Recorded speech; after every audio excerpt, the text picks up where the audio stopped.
because they had only 25 or 30 kids on the squad.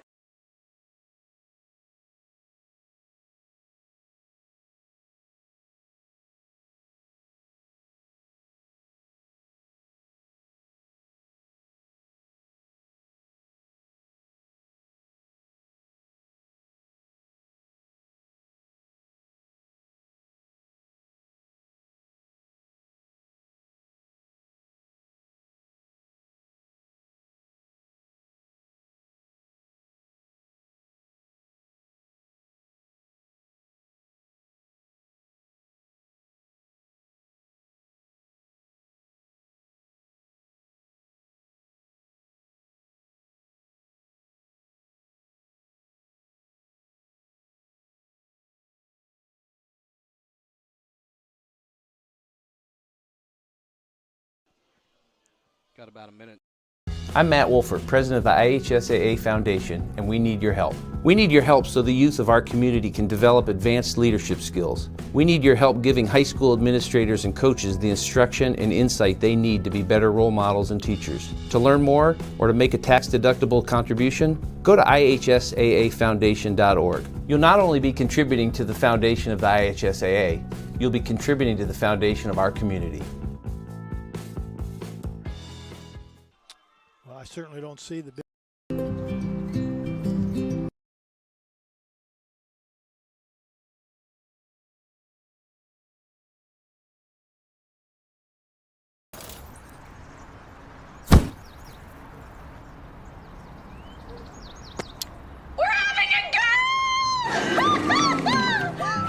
We're good at your insurance. Start with Indiana Farm Bureau Insurance, online, over the phone, or in person, and stop knocking on wood.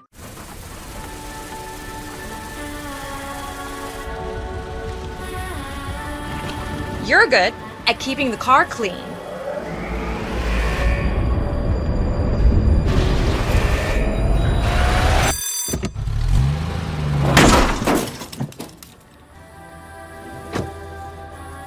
We're good at your insurance. Start with Indiana Farm Bureau Insurance, online, over the phone, or in person, and stop knocking on wood. The following is a live sports presentation of Glycod. GLICOD.com. Glycod's coverage of Jim Butner Auto's Southern Indiana high school football starts now.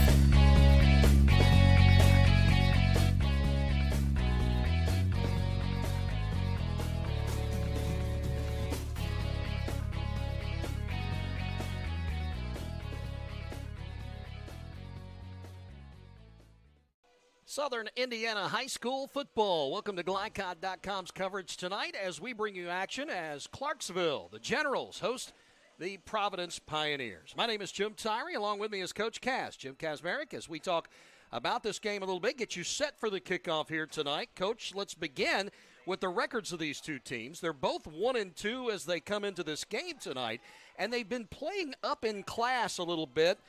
Teams that had definitely more players on the roster, but probably a little bit more talent. They showed themselves well, but now they get back to teams that are about the same size as they are. Well, and you're right. Clarksville, the Generals, and Providence Pioneers have played teams larger than them, and that's always difficult in high school football. But tonight, really, both squads are about the same size. They both play a lot of underclassmen, a lot of 10th graders and 9th graders are on their rosters. So this should be a very interesting game tonight because they are going to be playing a team similar to themselves. We are anxious to see if Clarksville will have their big weapon, and that is Robert Lamar. Lamar hasn't shown up on the field just yet during warm-ups. That doesn't necessarily mean anything, but he is definitely one that we have to watch, as well as those who will be viewing on Glycod.com tonight. Well, he's their big dog. In my notes to help Clarksville win, my notes said feed the big dog. You know, the ball's not heavy. Let him carry it 30, 40 times tonight. And it would, I think, really eat into what Clarksville can do offensively if Robert Lamar's not going to be out there. They do have a couple other weapons. Both Dakota Caps and his brother Morgan Caps are both two good receivers. Their quarterback Caleb Cummings looks very capable, but I don't know how this is going to affect what their game plan might be. When you got a guy who's averaging almost 9 yards a carry, and you're not going to play him, that's going to be tough. Coming up very shortly, we're going to talk to both coaches, get their thoughts about tonight's game. That's on the way in just a few moments. First, let's take a look at game day weather. It is absolutely gorgeous here tonight in Clarksville, Indiana. A few clouds overhead, but nothing that would threaten rain. It is 76 degrees. It will get a little bit cooler as the night goes on. Stars will come out. It's going to be gorgeous for this football game. That weather brought to you by 9 Round Fitness in Clarksville. Experience a 9-round workout for free with no obligations. Visit them at 1225 Veterans Parkway. Back in a moment with the coaches' comments. This is high school football on GlyCod.com.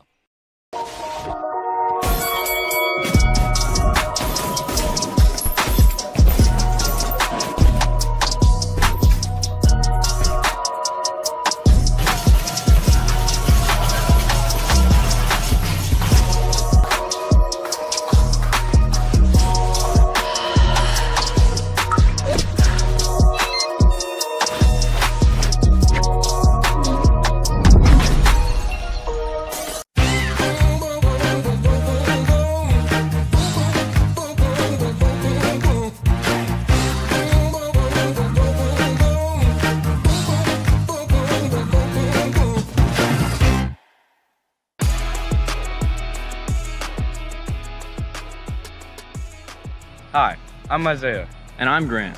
I'm vape-free because I've witnessed and experienced firsthand how tobacco can affect teens who want to escape from school, work, or other social activities. When it comes to curbing teenage use of tobacco and e-cigarettes, actions speak.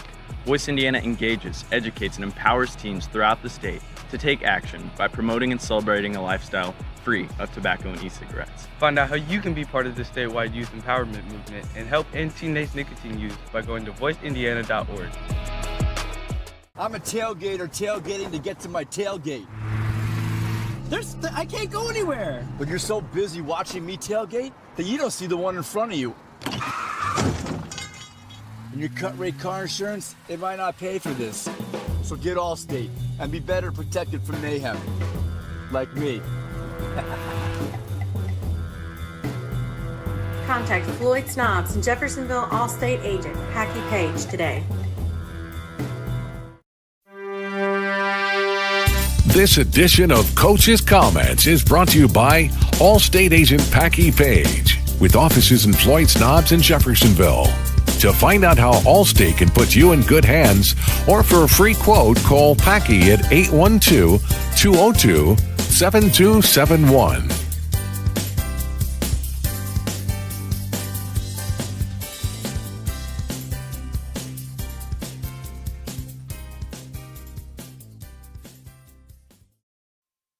Pre-game coverage continuing here on GlyCod.com for tonight's game between Clarksville hosting Providence. And with us is Providence head coach Dan McDonald. Coach, you look at these two teams on paper, and they're strikingly similar. Your thoughts? It is a bit odd, and you look at the records, and then you look at the stats, and we're strikingly similar, just like you said. So it is odd. We're hoping to gain the upper hand on them tonight, though. You have played teams that are much bigger in size than you so far this season. Are you kind of glad to see a team that's very comparative to you across the way? Yeah, I think physically, I think they're still bigger than us. But that's going to be the theme for us pretty much our entire season. We're always going to be playing teams that are physically bigger than us. It just comes down to our guys doing their jobs and executing. You've been able to put points on the scoreboard this year. It just doesn't seem like you've been able to outpace some of your opponents. Talk a little bit about your offensive progression so far this year. Are you happy where your team is right now? I am. Week one, we played a really good Bethlehem team from Kentucky. They'll be contenders in their class in Kentucky. And we did not do well offensively against them. Our game plan for that week kind of revolved around Luke Kruger, and unfortunately, he broke his arm early in the game. And not to take anything away from Bethlehem, they were an exceptional football team. And then week two, we got on track against Rock Creek. I think against Bethlehem, we tried to do too much. So against Rock Creek, we simplified things and then found a passing game week three against Lloyd Memorial. So I am happy with where we are as an offense. We're realizing what we're good at, and we're growing up very fast. I'm speaking with Dan McDonald, the head coach of Providence High, who takes on Clarksville tonight here on GlyCod.com. Coach, what's the key tonight in this contest? I think it's going to come down to limiting big plays on both sides of the ball for both teams. Clarksville is very much a big play team. They have Robert Lamar, obviously, as a playmaker, and he can take it to the house any play. Dakota, the Capps brothers, but more so Dakota, they're big play guys. So for us, it's going to come down to limiting their big plays. And I think likewise for them, they need to worry a little bit about our big play ability as well. And, Coach, sometimes when teams are so close on paper as you two are, it's the intangibles that make the difference in the game. Your thoughts? Yeah, special teams play is going to be a deciding factor. We've seen some things that they do on special teams that they do well, so we kind of game plan for that. You mentioned Robert Lamar just a bit ago. Do you change anything defensively from what you did last year when you lost to this Clarksville team? Defensively, I was very happy with our performance last year, other than 2 big plays. I think you always have to account for number 23 and find out where he is on the field. But a lot of our practice this week has just been on tackling and making sure we get 11 hats to the ball. Coach, you mentioned being aggressive in practice. Is that a fine line you walk because your numbers are low, being a smaller school? It is a tightrope that we walk. And I've coached at schools where, we have 120 players on the team, but we're still, we're still trying to balance aggressiveness in practice and keeping our guys healthy. When you only have 40 guys or so, and then a bunch of them are out due to concussions and being in quarantine, you really got to balance. How hard do I really want to push these guys? So it is like you said, it is quite a tightrope to walk. Providence head coach Dan McDonald, and we'll continue with pregame coverage in just a moment here on GlyCod.com. Let's be honest. You don't see Grandma nearly enough. Which means the dead car battery you've spent the morning dealing with has robbed her of precious grandkid time. It's unfortunate, sure, but it's not like she's going to write you out of her will or anything. Right?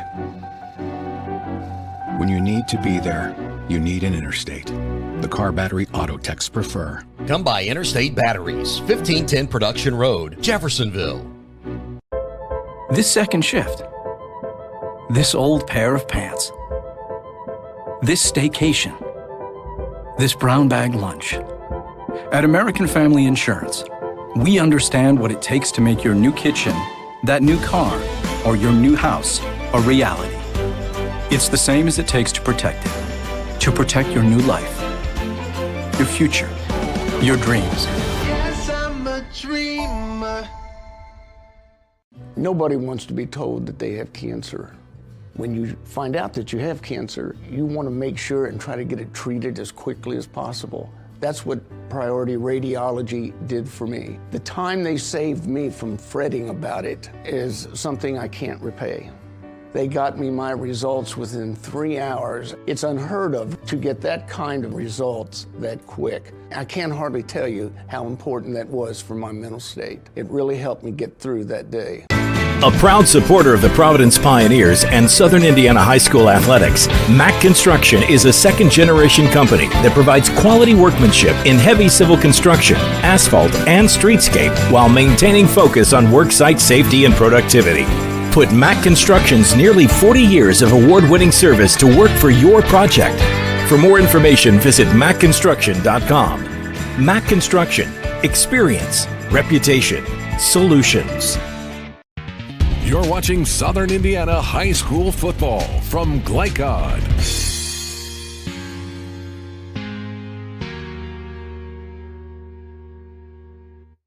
Time to talk to the home team coach, Justin Bozer of the Clarksville Generals on GlyCod.com's pregame coverage. Coach Bozer, let's start with the fact that you actually face a team tonight with numbers similar to yours. What are your thoughts on that? Yeah, the 2 of our first 3 games were tough, playing 3A schools with Charlestown and Scottsburg.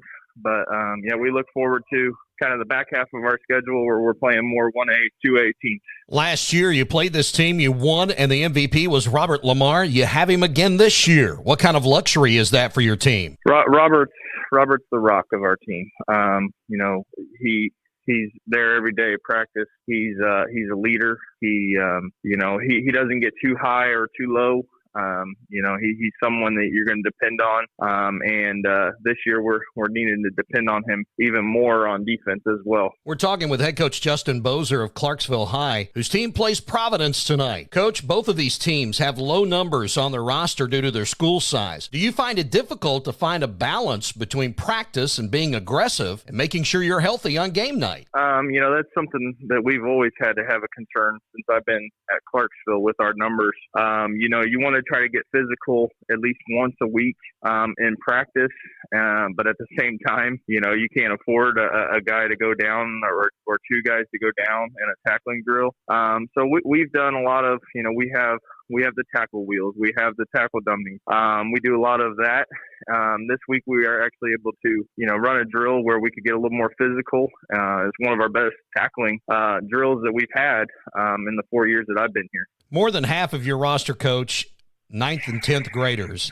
How has the progression of your young players come along so far? Yeah, we are young, and they've done a great job. We have 3 sophomores on the offensive line who also started quite a bit last year. So, we're looking for them to make the jump to basically where I consider them to be juniors for us, not just sophomores. And on top of that, we're also starting a freshman on the offensive line. And, he's coming along. The first game we weren't quite sure. We went back and evaluated film, and, we decided to stick with him. And I think that's going to pay off for us, as we hit the backstretch of our schedule with these more 1A, 2A teams.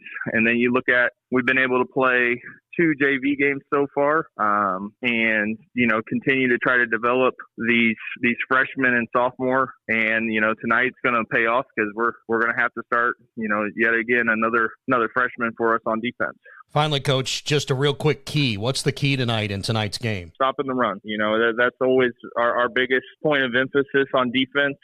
We believe that if we can stop the run, that we can cover with just about anybody and slow down passing attacks. But, last week we gave up 400 yards. The week before, we actually gave up negative yards rushing. So we got to be able to stop the run, commit to that, and then adjust to whatever they decided to throw at us after that. Head coach Justin Bozer of Clarksville. We'll continue with pregame coverage in just a moment on GlideCod.com.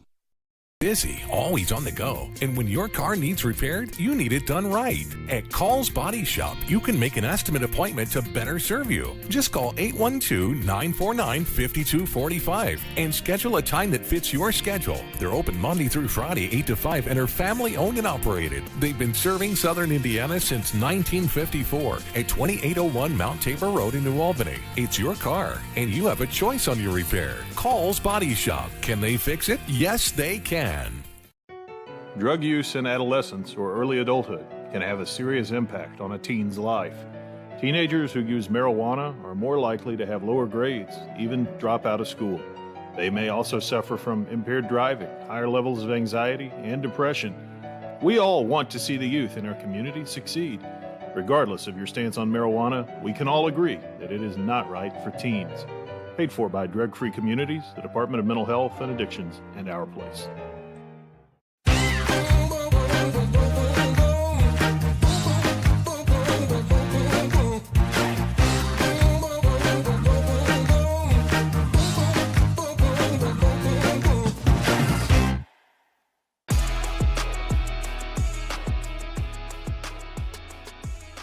Hi, I'm Isaiah.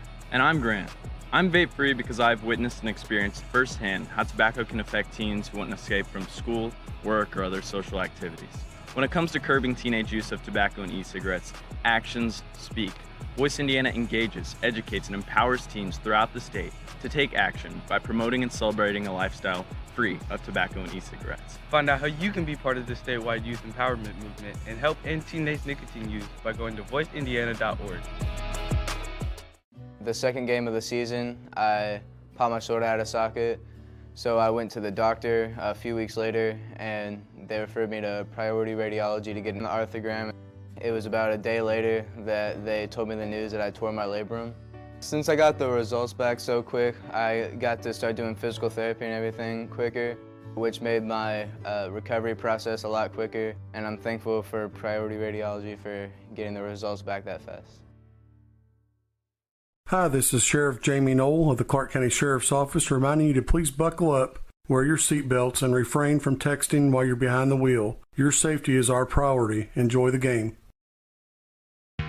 You're watching Southern Indiana High School football from Glycod.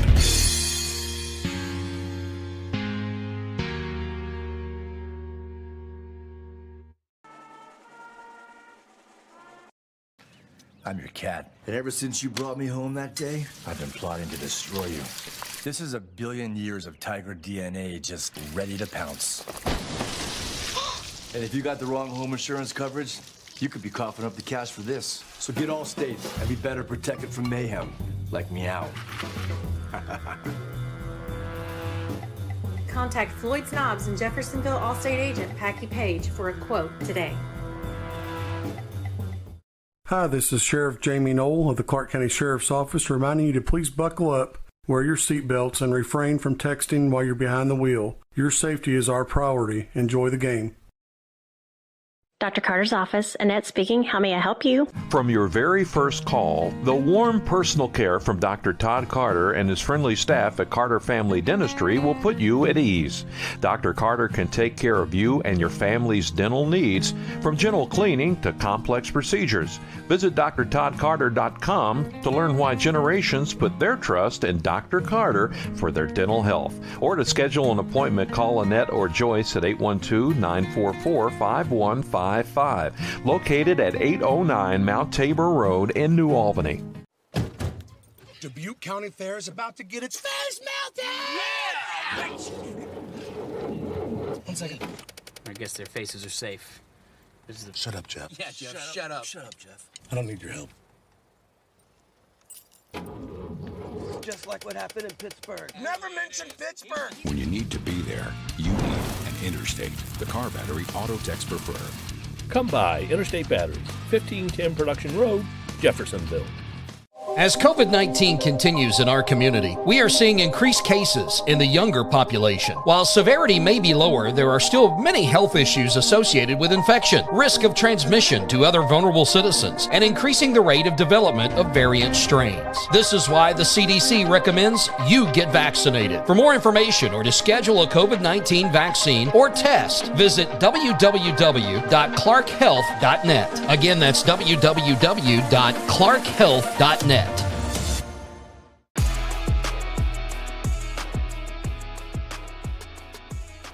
Hi, I'm Isaiah. And I'm Grant. I'm vape-free because I've witnessed and experienced firsthand how tobacco can affect teens who want to escape from school, work, or other social activities. When it comes to curbing teenage use of tobacco and e-cigarettes, actions speak.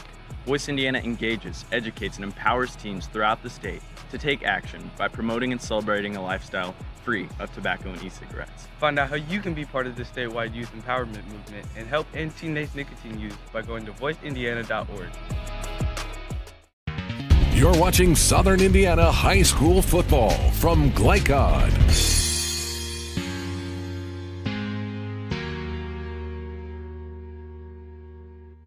Tonight's storylines are brought to you by Community Action of Southern Indiana. Be part of the youth empowerment movement at voiceindiana.org. Jim Tyree, Coach Cass, Jim Kazmarek with me. Coach, let's talk about First Providence. What's their biggest storyline here tonight? Well, you know what, and this is something that we haven't talked about yet, but one of the real strengths of Providence's team is their offensive and defensive line. They've got, on their offensive line, they have got 4 senior starters, and they don't have a lot. They have a lot of underclassmen playing, but in their offensive and defensive line, they have 4 senior starters, and they're big young men. They're not small guys. Yeah. So that's, I think, a real good storyline to see how Providence's offensive line and defensive line match up to what I think is, besides Mr. Lamar, is the Clarksville offensive defensive line. When you look at their size and their numbers, they're good-looking players with several upperclassmen. Lamar will be playing both ways tonight, so he will be on defense for Clarksville. What storyline do you have your eye on? Well, besides Lamar, the 2 Capps brothers, and Cummings, their quarterback, throws a nice ball. So I look for Clarksville to to throw the ball deep, use the Dakota Caps and his brother Morgan, and to get Lamar outside and use their speed and their athleticism. I think Clarksville probably has a bit more athleticism than Providence has. The other thing Providence has is a lot of young kids playing. They have 6 starters on offense and 6 on defense who are 9th or 10th graders. We'll get keys to the game when things get started, and that's just moments away. Come back with us. It's Clarksville and Providence. Each team about a mile away from each other. The kickoff is coming up right here on Glycod.com.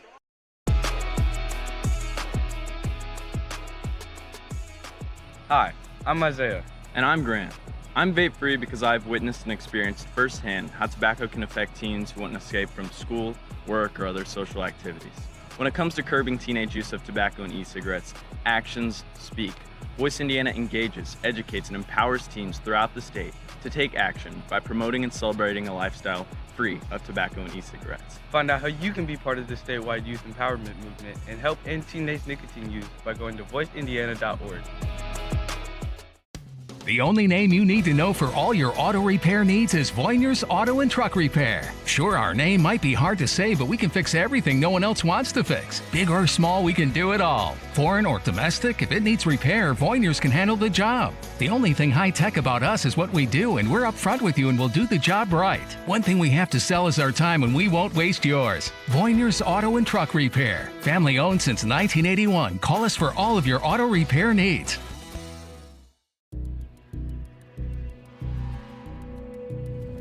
One fell swoop, one innocent city will be left with one burning question.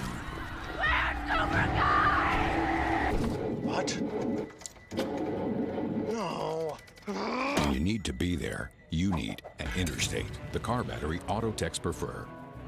Come by Interstate Batteries, 1510 Production Road, Jeffersonville.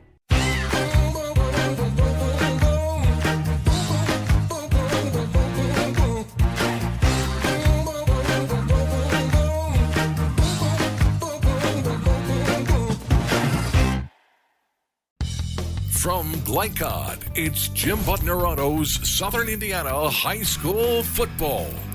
Jim Butner Auto in Clarksville, striving to keep you driving. Tonight's game is also brought to you by Interstate Batteries, outrageously dependable since 1952. Allstate Insurance Agent Packy Page, he puts you in good hands. The Clark County Health Department, promoting a safe and healthy community. ClarkHealth.net. Centric Credit Union, centered around you. Community Action of Southern Indiana, helping people, changing lives. Carter Family Dentistry in New Albany. Our Place. Priority Radiology. And by Clark County Sheriff Jamie Knoll. Now to the field for all the action from Glycod on Jim Butner Auto's Southern Indiana High School Football.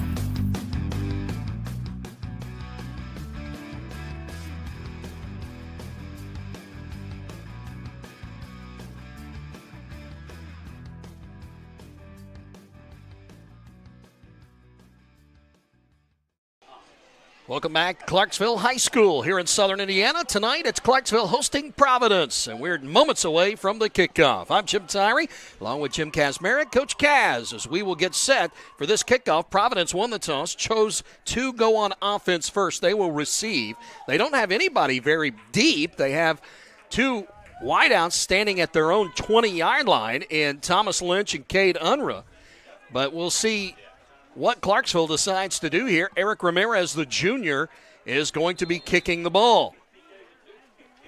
And it is gorgeous tonight here in Clarksville. Here's the kick, line drive, going to go over the head of Unruh, and he'll go all the way back to the 5-yard line, pick it up 10, 15, get around a couple of blockers, be taken down as he crossed the 20 up to about the 23-yard line. I think he's fortunate to get that, Coach. Well, and I don't know if they didn't expect – I guess they didn't expect Ramirez to be able to kick that well.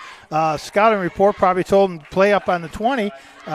Maybe they were expecting an onside kick, a little trick from Clarksville.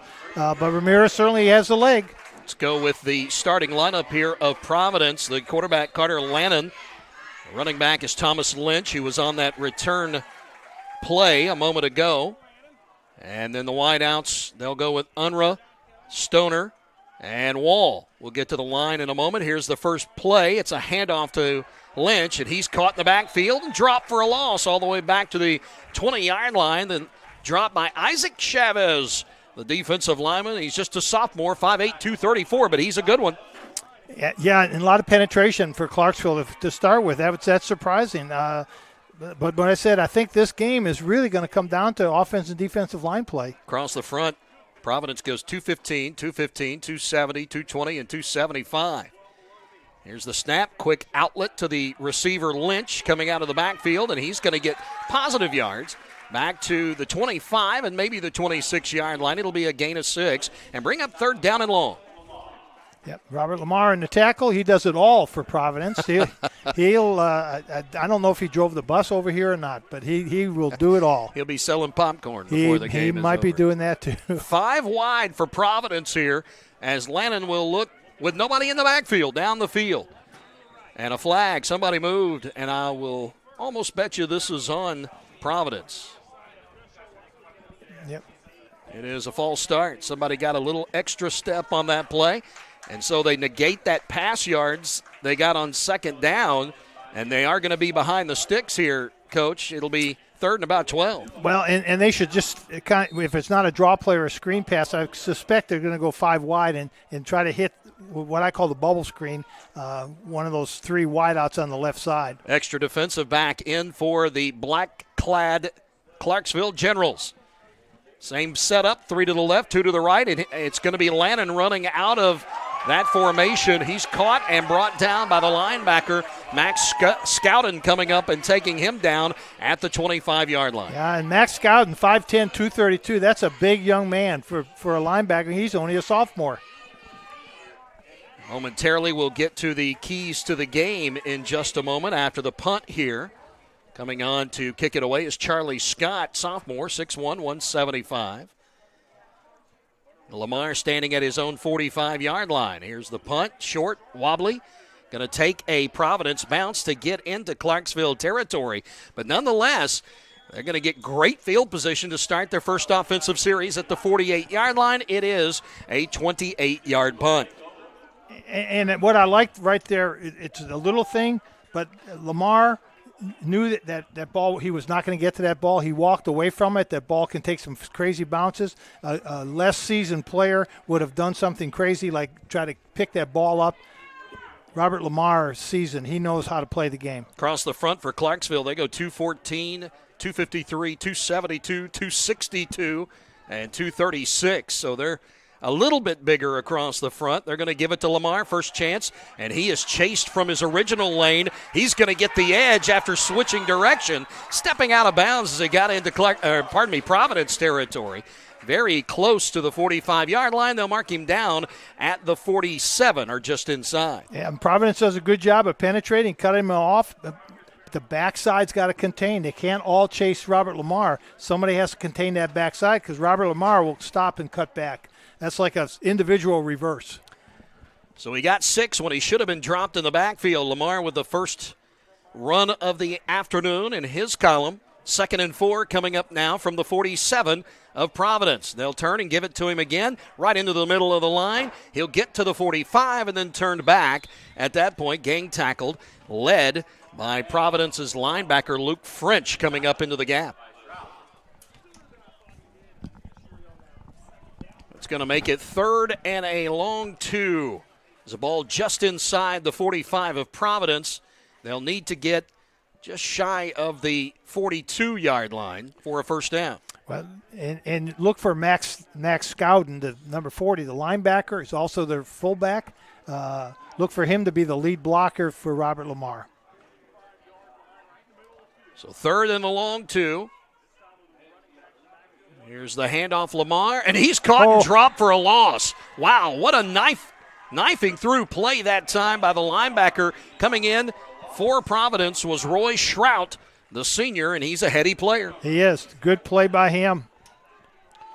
So 4th down after they lose about 2 on that play. Back to the 47. It's going to be 4th and a long 4, and we'll see what Clarksville head coach Justin Bozer decides to do. Well, he's going for it. Going to keep the offense on the field. Try not to squander the great field position after the punt of Providence. Quickly to the line. Snap, turn, fake the handoff to Lamar. Pressure, throws, and it is intercepted. Picked off at the 40-yard line. Down the sideline. He will go No, I thought he was going to get in. The block didn't happen. Lynch was not able to block off his man, but the interception made and all the way down inside the 10-yard line to the 9 on the return. What a great defensive play by Providence. Trying to find who that was. Yeah, I believe that was was Joey Theobald, number 8. I think you're right. I think. And, it wouldn't be a Providence team unless they had a Theobald playing on their team. They've had a Theobald on their team ever since I was coaching against Providence. So with 8:05 to go here in the first quarter, Providence gets a huge interception and a return. Going to get about, let's count it as a 53-yard return for Theobald. And they are first and goal inside the 10-yard line. They'll turn and give the handoff to Lynch. He'll get inside the 5 all the way down to about the 1. An 8-yard carry by Lynch. The tackle by Scowen really did it. The offensive line for Providence is really doing a nice job of coming off the ball and moving the Clarksville defense. Quick snap. Lynch again, right side, ducks inside. Did Touchdown. he get in? Yes, he did. Touchdown. Thomas Lynch, the running back for Providence, able to get in. The 5'8", 155-pound sophomore, and now they'll look to either kick the extra point or go for 2. And knowing Providence, they may go for 2 here, Coach. Well, it's not a bad idea. You're running your regular offense. You don't have to spend practice time kicking. It's really not a bad idea to go for 2. They spread it out 5 wide, 3 left, 2 right. Snap. Quarterback Lannon, draw. He's going to go and try to get there. He's caught did. right at the 1-yard line, and he is down. And the 2-point conversion is no good. Yes, that was a nice tackle by Scowen, hitting him high and holding him up, keeping him from leaning forward into the end zone. Let's take a minute here, Coach. We'll keep it right here as possession changes and talk about the keys to the game. Want to get these in here tonight before things get too late. The keys to the game are presented by Mack Construction. Mack Construction provides safe, productive, quality workmanship in civil construction and excavation. Visit mackconstruction.com. Coach, first for Providence. Well, and the keys that I had, I think we're going to throw them out because they've had so many players injured and are missing, and they're going to try some other things. Yeah. But Providence was famous for running a lot of unbalanced line. It was very important for Clarksville to recognize that. They're not going to run their unbalanced. They're going to line up 5 wide and throw the ball tonight. They need to contain Robert Lamar. They've done that great in the first series. Dakota Caps is capable of big plays. They need to make sure who's covering Dakota Caps. In that case, on the interception was Theobald. They did a great job, but they put pressure on the quarterback. So pressure on the quarterback is going to be important. And for Providence, with so many new players playing tonight, it's the next man up philosophy. We'll get to Clarksville here after the kickoff.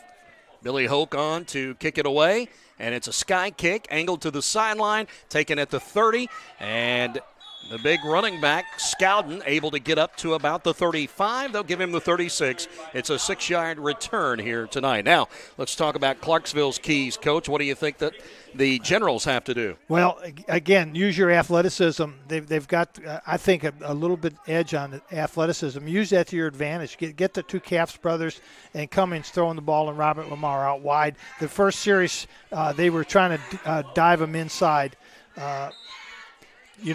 Get Lamar the ball. He's the key to their game. Cummings, good size, junior, 6'2", 179. Probably a little heavier than that. That may have been a summer weight. Fake the handoff to Lamar, going to throw, middle of the field, looking for a man, and knocked away. Oh. It was Morgan Capps, the intended receiver, but overthrown.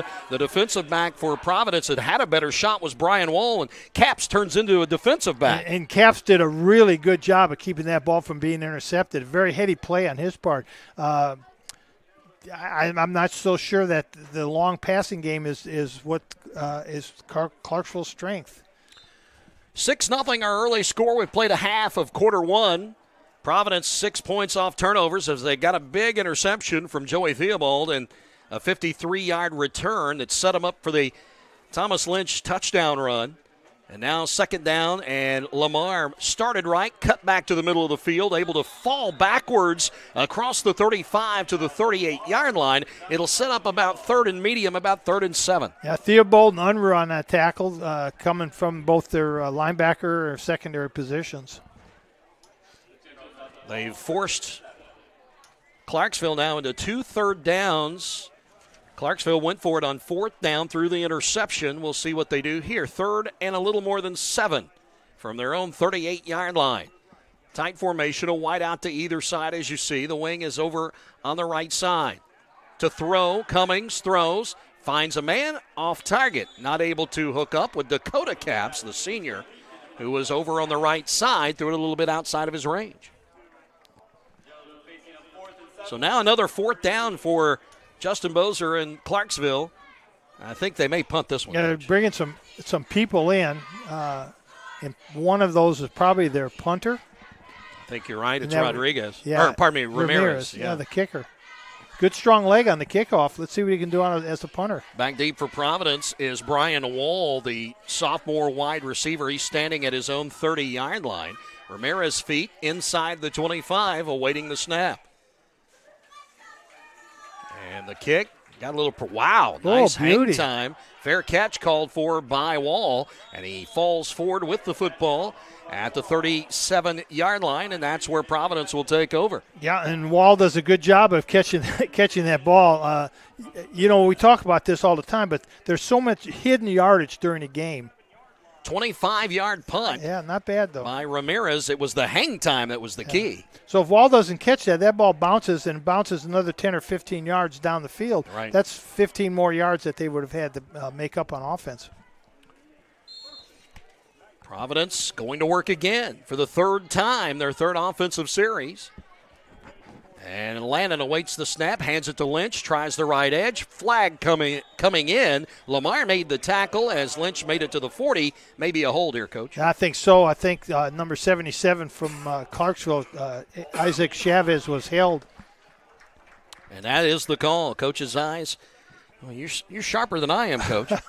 Well, tunnel vision. Yeah, there. A lot of times when they go off tackle or round end and they gain some yardage, it's mainly because the offensive tackles hook the defensive end. So that offensive line includes Grayson Abel at left guard, at left tackle Brandon Carl, center Nathan Ross, right guard Devin Goodrow, and the right tackle Zach Druin.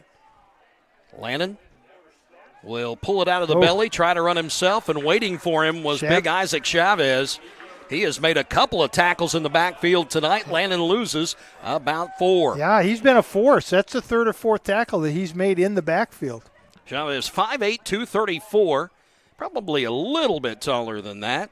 Plays right tackle on the offensive line, and he's really played well on the defensive line tonight. Yeah. And you'll see Clarksville kind of flip-flops their defensive linemen in some of their defense, where they probably play short side of the field, wide side of the field on defense. Right back to the original line of scrimmage where this drive started. It is 2nd down.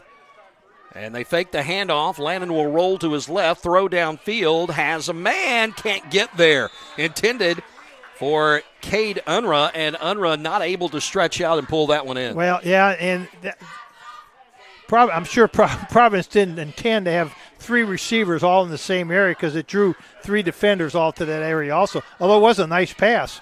Probably good that Lannon overthrew that. If it's short, that one might have been picked. Right.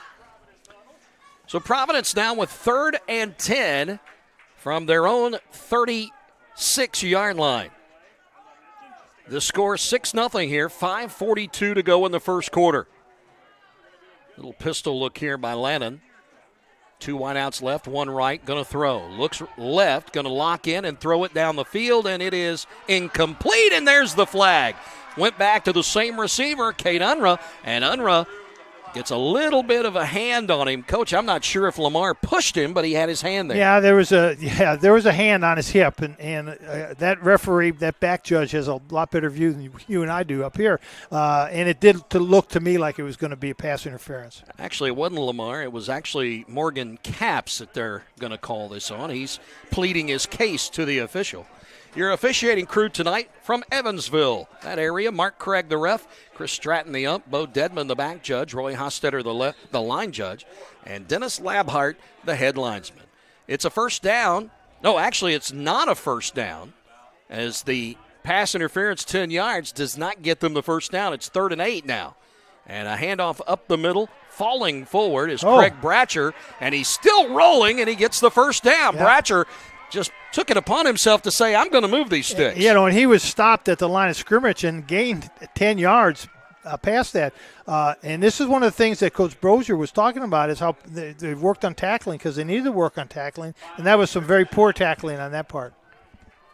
1st and 10, ball now in Clarksville territory at the 49. Bratcher picks up a big 12-yard gain. And this time they'll go to the backfield, and Bratcher will not have as much success. Caught early. Leading the tackle that time, Brian Ramirez, the senior, but only a gain of 3 up to the 46. But then again, Jim, Bratcher was stopped at the line of scrimmage, but because Clarksville didn't hit him low, they were all hitting him up by the shoulder pads. Bratcher's a pretty strong kid, and he moved them 3 yards, so he gained 3 yards on his own. Stays in the backfield behind Lannon. 2nd and 7. Fake the handoff. Going to roll to his left. Throw, sideline. It is caught on the sideline, and a catch is made. What a great catch laying out for that one. I believe it was Brian Wall. Wall able to catch that one, falling out of bounds. It's a gain of, we'll call it 12, and a first down up to the 35. And Lanham does a nice job of rolling out and getting his shoulders turned and finding the open receiver. Nice. That's a hard pass to roll left and make that pass. Providence moving the ball with relative ease here in the first quarter. 4:33 and counting left to go in the first frame. They already lead 6-0 after they scored on a 1-yard touchdown run by Lynch. And now Bratcher is bowling defenseman over, getting inside the 30 down to about the 29. I think they found a running back in Bratcher. He's really tough. That was again a 7-yard gain on pretty much individual talent. Looking Lynch was their leading rusher coming into this game. See what Bratcher had, 20 carries for 97 yards coming into this one already, with about 4 carries and 38 yards on the night. He's a big young man, too, 200-pounder. They're going to run the option, and the quarterback Lannon caught from behind, brought down. It's Logan Craig. Logan Craig. He's the sophomore, caught him from behind and dropped him for a loss. Yeah, and the option play, the quarterback has to attack that defensive player, and in that case, the quarterback was not attacking him. He was going wide. If you attack that defensive player, you make that defensive player make a decision, either tackle the quarterback or tackle the pitch man, and the quarterback either keeps it or pitches it. Of course, Providence in the white uniforms with the blue numerals. Clarksville black and yellow, the yellow numerals. Here's the fake handoff to Bratcher. Now rolling right is Lannon. He's going to keep it himself. 30, 25, and that is all. May have ducked down to about the 23. It's still not going to be enough for a first down, I don't believe. I think they marked it on the 25, I believe. And now the officials have called timeout to take another look at it. The knee down at the 25. It is going to be a first down, and Lannon gets it by sheer will, the last-second effort. Yeah, but the only thing Lannon did wrong on that play was he carried the ball in the wrong arm. He should have had that ball tucked under his right arm away from the defensive players. Lannon, just a sophomore, 5'9", 165, very heady. And he'll learn that, and I'm sure Coach McDonald's going to show it to him on the film tomorrow. Carter Lannon awaiting the snap. 1st and 10 from their 25 of Clarksville. And Bratcher, once again, working hard off left tackle, will make his way down to about the 22 for a 3-yard gain. Yep. Look like Morgan caps on the tackle. Starting to crash those defensive backs down a little bit. Yeah, and they better be careful, though, because Providence is going to run a little play-action pass, and they're going to come sucking up in there to make a tackle, and the ball's going to be over their head. Knocking on the door of the red zone with 2:23 left to go in the first quarter and counting. Providence, their 3rd offensive series of the day. Bratcher, the only back in the backfield. They line up with 3 wideouts on the right side. Fake the handoff, and Lannon will keep it himself and get inside the 20 before somebody finally takes him down. Morgan Capps coming up to put the hit on Lannon, but he gets a nice gain inside the 20 to the red zone of Clarksville. And that play was a great play by Lanham, but also a really good block by Nathan Ross, 6'1", 275, a senior. And he pretty much handled the nose tackle for Clarksville. Give him 4 on the carry down to the 23. They have to get to the 20, so 3rd and 3 coming up for Providence. Lannon directing traffic. He puts Lynch as a wideout to the left side. Bratcher, and now a timeout. They had personnel issues on that play, Coach. Well, I don't think it was personnel issues as much as somebody did not know where exactly to line up. They had the right personnel in the game, but not necessarily in the right spots. We'll take our first timeout. You're watching Clarksville and Providence on GlideCod.com. This second shift. This old pair of pants. This staycation.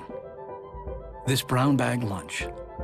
At American Family Insurance, we understand what it takes to make your new kitchen, that new car, or your new house a reality. It's the same as it takes to protect it. To protect your new life, your future, your dreams. Yes, I'm a dreamer. This portion of tonight's game on Glycod is brought to you by W.M. Kelly in New Albany. Find out about a rewarding career by emailing info@wmkelly.com. A Thomas Lynch touchdown is our only score in this one. 1:28 left to go in the first quarter, but Providence is threatening again, facing a 3rd and 3 at the Clarksville.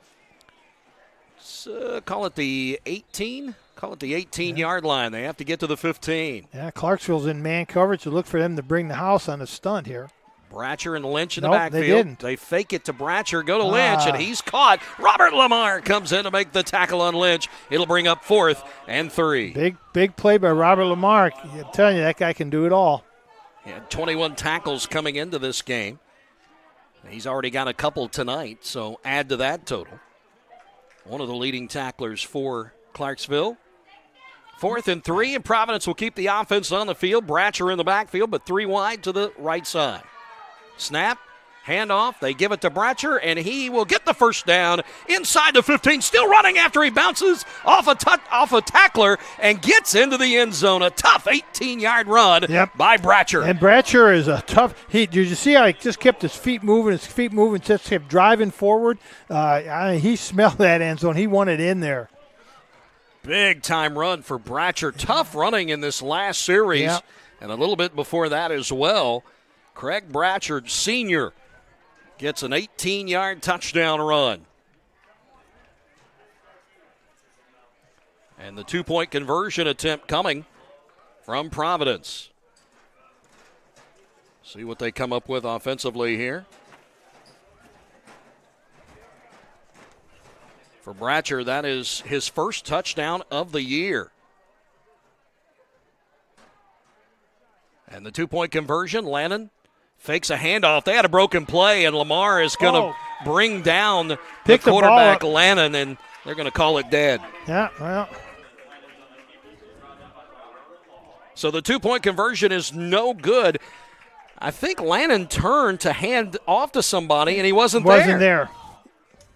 So that will remain off the board. It's now 12-0. Providence with the lead. Clarksville just looking for some offense. Well, Clarksville's looking for some tackling too. They are not tackling very well. Bratcher is turned into a beast just because he's keeping his feet moving, and the Clarksville players aren't wrapping him up. They're hitting him up high around the shoulder pads, and he's a 200-pound running back. Clarksville middle linebacker on that play was 5'2" and 137 pounds. That's a real disadvantage when you're trying to tackle Bratcher. On to kick will be Billy Hoke, and he's teeing up the football right now. Or is that Hoke? That may not. Yes, it is Hoke. Yep. Back deep, both Capps and Lamar for Clarksville standing at their own 20-yard line, as well as Dakota Capps, who's all the way over to the near side. So a 3-man line somewhere around the 20-yard line for this return. And it's a sky kick going over toward Capps. He will have it bounce once, pick it up, and try to reverse field going left to right. Will get the edge. He'll get a return here as he'll get all the way up across the 45, stepping out of bounds in front of the Providence bench. Yeah. Well, no matter how many times you work on containment on the kickoff, when the kids see where the football is, they're all going to run to that football. It's like a magnet, and they forget to stay in their lanes, and they forget to contain. And Capps took advantage of that. He didn't get to the 45 the first time he stepped out. They say at the 42. It's a return of 17 yards on that return by Capps. So good field position for Clarksville at their own 42-yard line. Still looking to dent the scoreboard here. Lamar in the backfield. So is the big man, Max Scowden. They're going to throw. Little wide receiver jailbreak here, and Capps, that is Morgan, able to get up across the 45 before he's taken down. Holding on for dear life for Providence to make the tackle was Luke French. Yeah, and Capps has got to secure that ball. That ball was coming loose several times there. A little jailbreak screen. Get it out there. It's an easy catch. It's easy throw, and then get it to a fast guy and let him run. Gain of 3, high percentage pass play, but only the gain of 3. Lamar stays in the backfield, so does Scowden. And now the quarterback Cummings awaiting the snap. 2 wideouts over to the right side. They'll get the football to Lamar. He'll get the edge. 45, 50, keep going into Providence territory. He'll bounce off a tackle. They say he stepped out of bounds. We'll have to wait and see where they mark him down.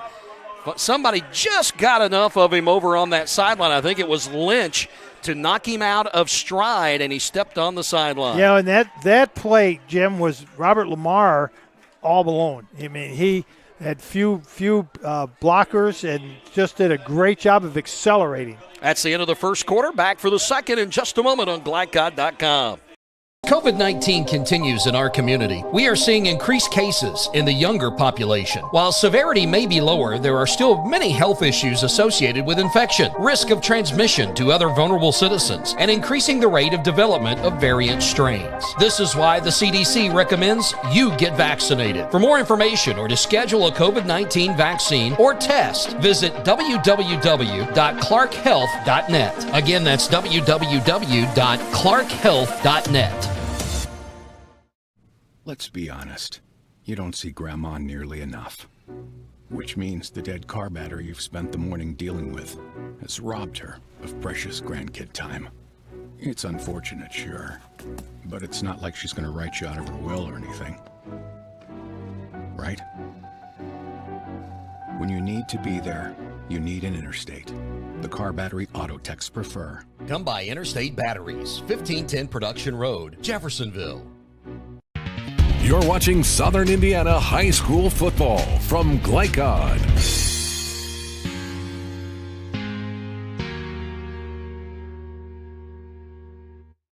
Clarksville hosting Providence. We're in the second quarter now. Robert Lamar just burst through with a 25-yard gain, getting the ball into Providence territory. This is as deep as Clarksville has been in this game so far.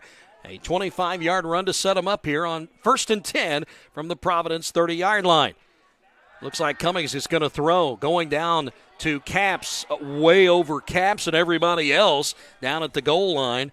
A little bit too much air under that one, Coach. Yep, well, and Capps was open. He just kind of ran past the Providence defenders. That's that athleticism, but got to get him the ball.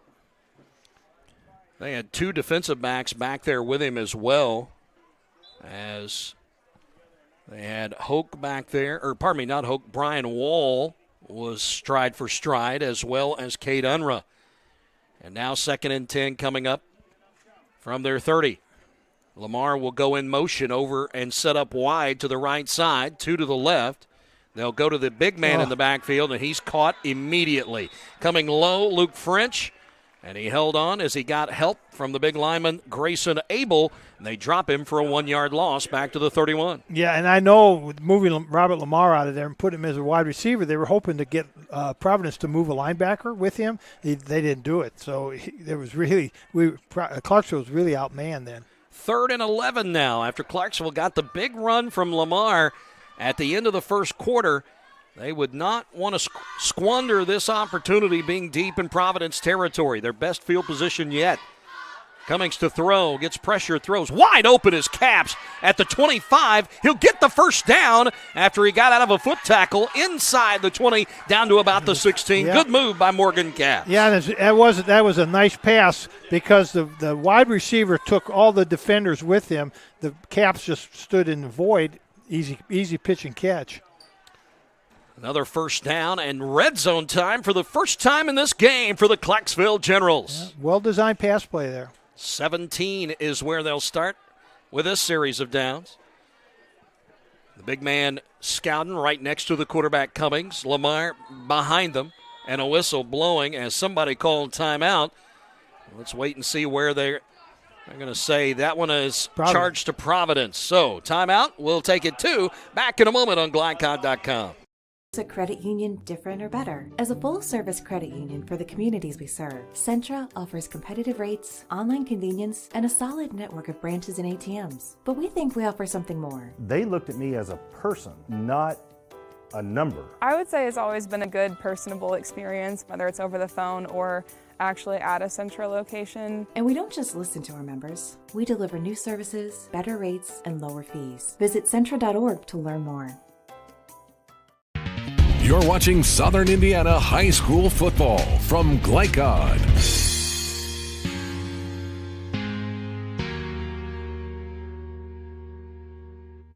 First quarter was all Providence. They lead 12-0. Clarksville with their best drive yet here to start the second quarter as they are in the red zone for the first time. Across the way on the far hash mark at the 17, and a first down and 10 coming up for the Generals. They'll have Scouting in the backfield right next to the quarterback Cummings on his left hip and Lamar behind them. First and 10. They got double coverage out here on Caps. Both the Caps brothers over on the right side, tight end left. And the snap, handoff Lamar. Takes a bounce off of one tackle, but somebody able to hold on for dear life and spin him to the ground down close to the 10-yard line. I think getting over there to help make that tackle was Joey Theobald. The gain, though, is 7. It'll bring up 2nd and 3. Yeah. Lamar bounced off something there at the line of scrimmage and kept going. That's the first second effort we've seen from him. Yeah, he's got all the moves, and he's a player. Ball at the 11. 2nd and 3. Have to get close to the 7-yard line. Going to throw. Little wide receiver screen, complete to Caps. This is Morgan. He'll dive inside the 10-yard line, down to about the 9. They're going to be a good full yard short. It might be a little more than that. Now right at a yard. So 3rd and short coming up here. I think the playbook's fairly easy at this point, Coach. Don't you give it to Lamar? I give it to Lamar, and if we don't make it, you know who carries it the next time? Lamar. You know, when you have a player of his caliber, it really makes it easy to call plays. Long time with this play call. 3rd and 1 from the 9. Play clock's at 5 and a timeout. Yeah. Well, that's Justin Bozer wants to call this one, and we'll take it too. 12-0 Providence. Back in a moment on GlideCod.com. Tailgate or tailgating to get to my tailgate. I can't go anywhere. But you're so busy watching me tailgate that you don't see the one in front of you. And your cut rate car insurance, it might not pay for this. So get Allstate and be better protected from mayhem. Like me. Contact Floyd Snobs and Jeffersonville Allstate agent Packy Page today. You're watching Southern Indiana High School football from GlideCod.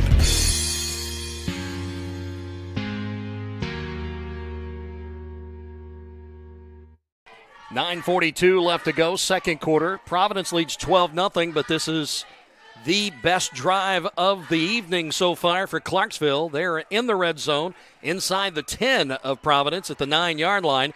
It's going to be 3rd and 1 coming up very shortly. And Coach, we were joking, but it really is. Sometimes I think coaches overthink themselves. Just give it to the guy you know can get the yard, right? Yep.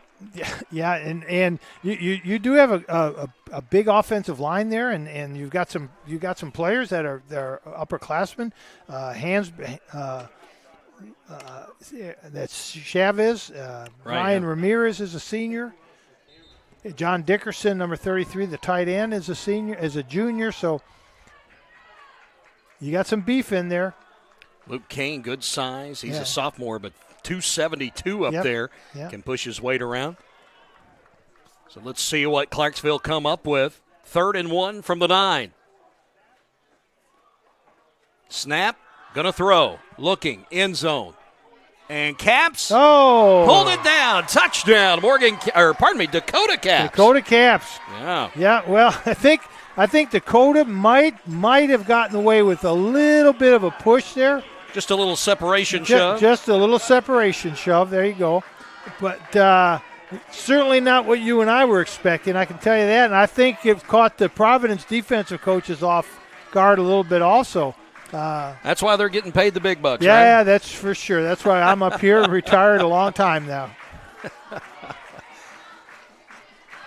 Clarksville had not passed for too many touchdowns so far. He had 5 touchdowns, Dick Cummings. That's his 6th. Yeah.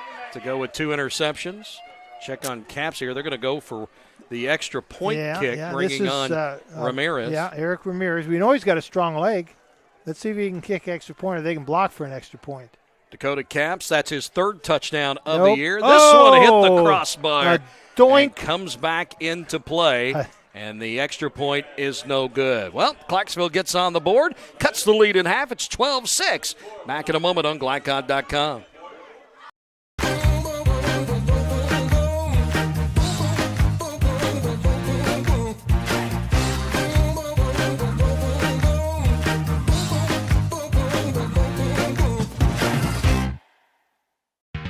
You're watching Southern Indiana High School football from GlyCod.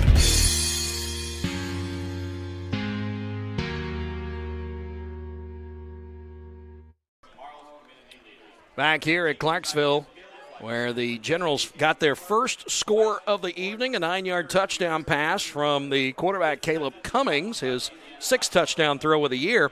Dakota Caps caught it in the end zone. That's his 3rd touchdown of the campaign, and they cut the lead in half. Providence now leading only 12-6. Good drive for the Generals. Maybe that gets them started here. Big. Yeah, they really needed that too. They couldn't, if they fall a little bit further behind, they'd be in trouble. This is a big defensive series for them also. If they can put the stop on Clarksville, get some good field position, and have another drive, right back in the game. So Ramirez will kick off. Back deep for Providence. Thomas Lynch and Cade Unruh. They're a little deeper this time, Jim. They're back at the 15. They started at the 20. They figured 5 more yards might get them there. Ramirez, a nice kickoff to begin the game. And this one a little shorter. That's out of bounds. And taking a bounce, he's going to have to get it, and it's going to be Unruh.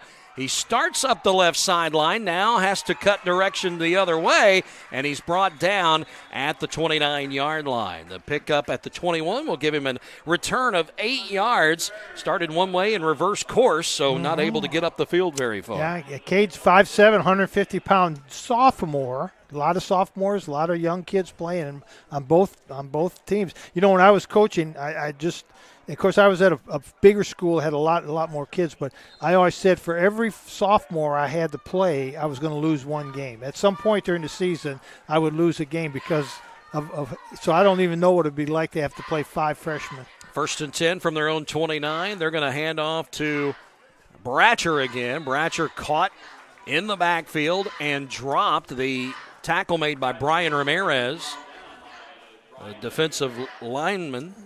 And a loss of a yard by Bratcher. That's one of the few times we've seen Bratcher get stopped before he could get going. Yeah, and that's but they finally tackled him. Well, first of all, Ramirez is a big guy, so it's not like the little middle linebacker they had a little bit ago in the game.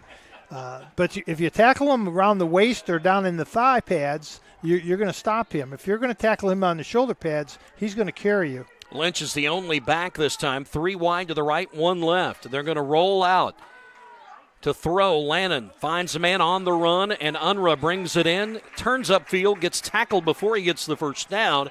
He's going to be down about a yard shy at the 38-yard line.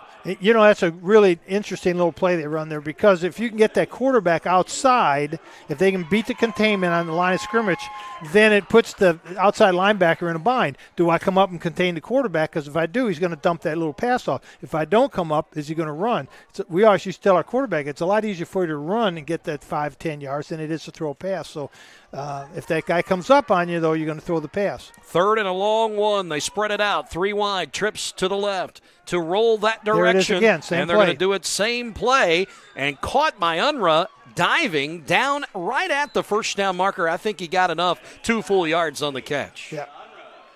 But you could just see that play develop, what we just talked about, where if their defensive end doesn't contain that quarterback, then it falls on that outside linebacker who is responsible to cover that out pattern. And Ramirez has been the guy that stayed home both times for Clarksville, making Lannon have to throw the football. Yeah. So 1st and 10 as he got 2, landing at the 40-yard line after the catch. They'll go trips again, little triangle formation, and the snap goes over the head of Lannon. Hands. He's able to catch it and then throws. Did he catch that on the sideline? I believe he did. He did catch it. Yeah. Wow, great catch by Providence. No, they called it It incomplete. Brian Wall was the receiver on the sideline. Tried to catch that one right in front of the Clarksville bench. Couldn't pull it in before falling out of bounds. 2nd and 10 now from their own 40. Clarksville's defense looks like they've made some adjustments and really putting some pressure on the quarterback. Right. So now trips again to, this time, the right side. They have 1 wide out to the left, no tight end. Low snap, and Bratcher is going to lose the football, and Clarksville comes up with it. Yep. We've had an interception go the other way. Now the turnover battle evens up as Providence never were able to secure that football in the running back Bratcher, and Clarksville falls on it. They have great field position at the 35 of Providence. Yeah, and that's Brody Yates, a 9th grader. Check this out now, Jim. Brody Yates, 9th grader, 5'2", 137 pounds, playing varsity football, comes up with the big play there. Good for him. So the fumble recovery going Clarksville's way. It is 1 turnover apiece, 7:47 to go here in the second quarter. And Clarksville now, they can tie or even possibly go ahead here if they can score on this drive. 2 backs in the backfield with the quarterback Cummings. He'll turn and hand to Lamar. Stretch play out to the left side. He's going to get caught in the backfield, and he's going to be gang tackled. First one to get him was Lynch. Lynch couldn't hold on, but it held Lamar up long enough to where the cavalry came in the form of Luke French. Yep, well, and you know, we always say, if you can just hang on for just a minute, your buddies are going to catch up and help you out. So that's what Lynch did. Just hold on for just a second. Your buddies will get there and help you out. Good. That was a nice stretch play, but, boy, Lynch just did a great job of stringing it out. You know, don't let the Providence player get to the edge. If you let him get to the edge, he's going to be dangerous. Loss of 3 by Lamar. Providence seems to be king on the weapon in the backfield for Clarksville. 5 seconds on the play clock. They've got to hurry. Lamar goes out wide to the left side. There was some movement, but no flag. Throw complete to Capps in the middle of the field on the underneath route, and he's going to be tackled inside the 35.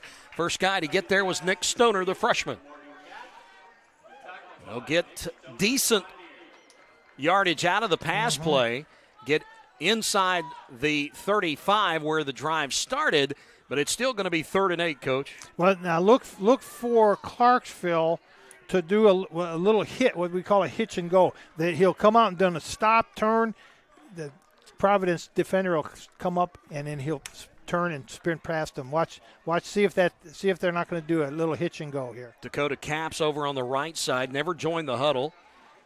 He knows the play. Morgan Capps on the left side. They go with a couple of big guys over on that left side as they moved Scouting out to be a wing. So a timeout called, I believe that one by Providence. 6:49 left to go here in the second quarter. Back in a moment on Glycod.com.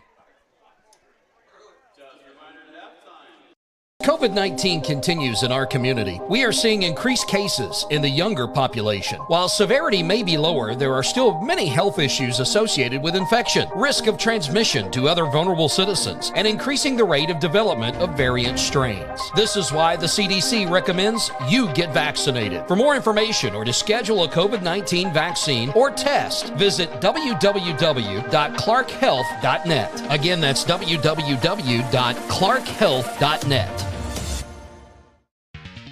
This portion of tonight's game on Glycod is brought to you by W.M. Kelly in New Albany. Find out about a rewarding career by emailing info@wmkelly.com. 12-6 Providence is the score, but Clarksville, the opportunity here after recovering a Providence fumble moments ago. They are facing 3rd and 8 from the 33 of Providence.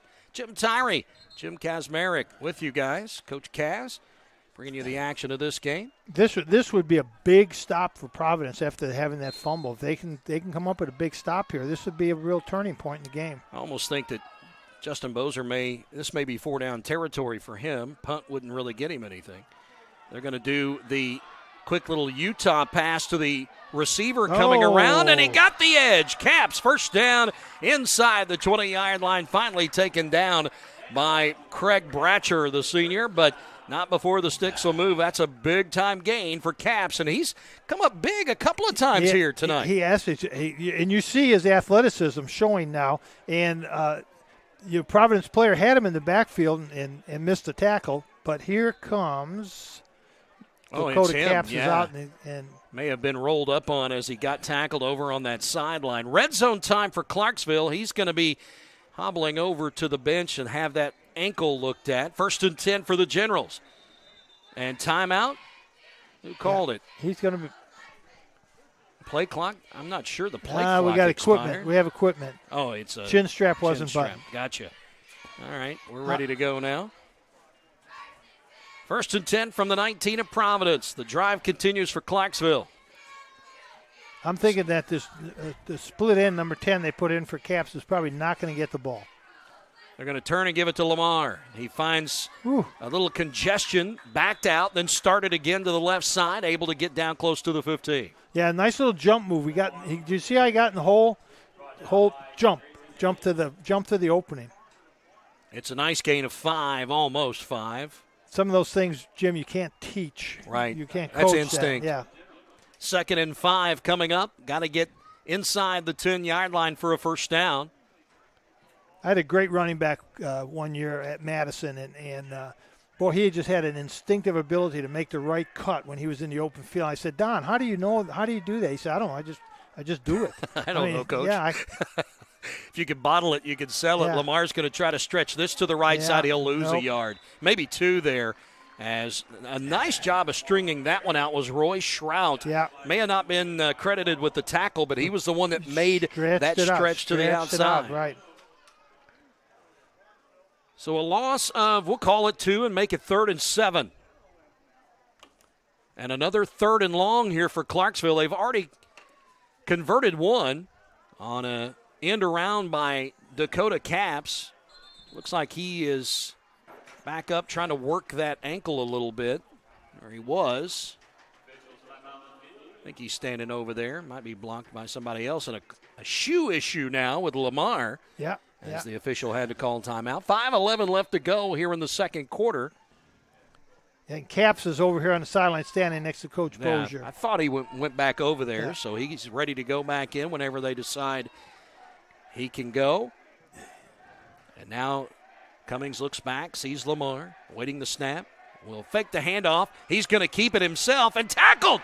What a huge play by Providence in the backfield from Mark Millay. No, check that. Grayson Abel, the junior. Abel. Yep, Grayson Abel. Great play. Nobody really checked him off that left edge. No, and your Providence was bringing everybody. They had man coverage, and they're bringing everybody. Just filled every gap, and there's unblockable player. And as I suspected, 4th down and 16, and Bozer keeps the offense on the field. Yeah. They'll go for it here. Caps is back in the game over here on the right side. Scowden is in the backfield next to Cummings on his left hip. Lamar, fake handoff, going to throw, looks, deep pass, down into the end zone, and it is intercepted. And the interception made by the defensive back coming up, Charlie Scott for Providence, able to pick that one off. Listed as a kicker, but comes in and plays defensive back. And look at him get into the stats column. I have to take that one back. It's Nick Stoner. Nick Stoner. It's 13 instead of 12. He had his side turned to us, so another interception for Providence. That's their second of the game. Nick Stoner's a freshman. Another one of those young kids stepping up big for Providence. I mean, you kind of roll the dice there, Coach. You go for it, throw it into the end zone. Yep. You're not going to punt it from that close to the end zone. And it actually, if Stoner would have knocked the ball down, Providence would have got the ball on the 25-yard line instead of the 20-yard line. First interception of the year for Stoner. But it's awful hard to tell kids to do that. When they see a chance to get an interception, they're not going to knock the ball down. So the turnover battle goes back to Providence here. They have 4 minutes and 6 seconds to work with, and they have it at their own 20-yard line. Lannon looks over the defense, now ready for the snap, is going to roll to his right side, throw down the field. It is caught, and a nice little curl around at the 33-yard line for Joey Theobald. That'll get him a first down. That's a gain, they say, out at the 31, so 11 for him. And Providence has found something that's working, and they're going to keep doing that. And Clarksville is going to have to come up with a defensive plan to stop that little rollout flat pass. From their own 31 now. Fake the handoff to Bratcher, rolling to his left, and Lannon will throw at the sideline. Basically, just throwing that one away. The only receiver in the area, Brian Wall. But giving chase to Brannon that time for Clarksville was big Brian Ramirez, and he was bearing down. We've mentioned his name quite a bit today. And that was a little bit of a different play because they didn't have that back coming out of the backfield for the in the flat here. Everybody was 10 to 15 yards deep. And it wasn't much of a fake handoff to Bratcher either. No, and Clarksville did a really nice job of defending that play. The outside linebackers, the corner, all were in position to make the play. That's why he threw it out of bounds. Actually, a heady play for the quarterback to throw it out of bounds. Tough to teach a quarterback to do that because they all believe that they can make that pass. 2nd and 10 after the incompletion, and a flag and a whistle, and everybody stops what they're doing. And I believe somebody moved on that Providence line, and I think it was Stoner. I don't think – they weren't ready for the snap. And they wave off the flag and say that timeout. Head coach Daniel McDonald got a timeout in there, so we'll take a quick one as well. 3:40 to play here in the second quarter. Back in a moment on Glycod.com. Tailgate or tailgating to get to my tailgate. I can't go anywhere. But you're so busy watching me tailgate that you don't see the one in front of you. And your cut rate car insurance, it might not pay for this. So get Allstate and be better protected from mayhem. Like me. Contact Floyd Snobs and Jeffersonville Allstate agent Packy Page today. You're watching Southern Indiana High School football from Glycod.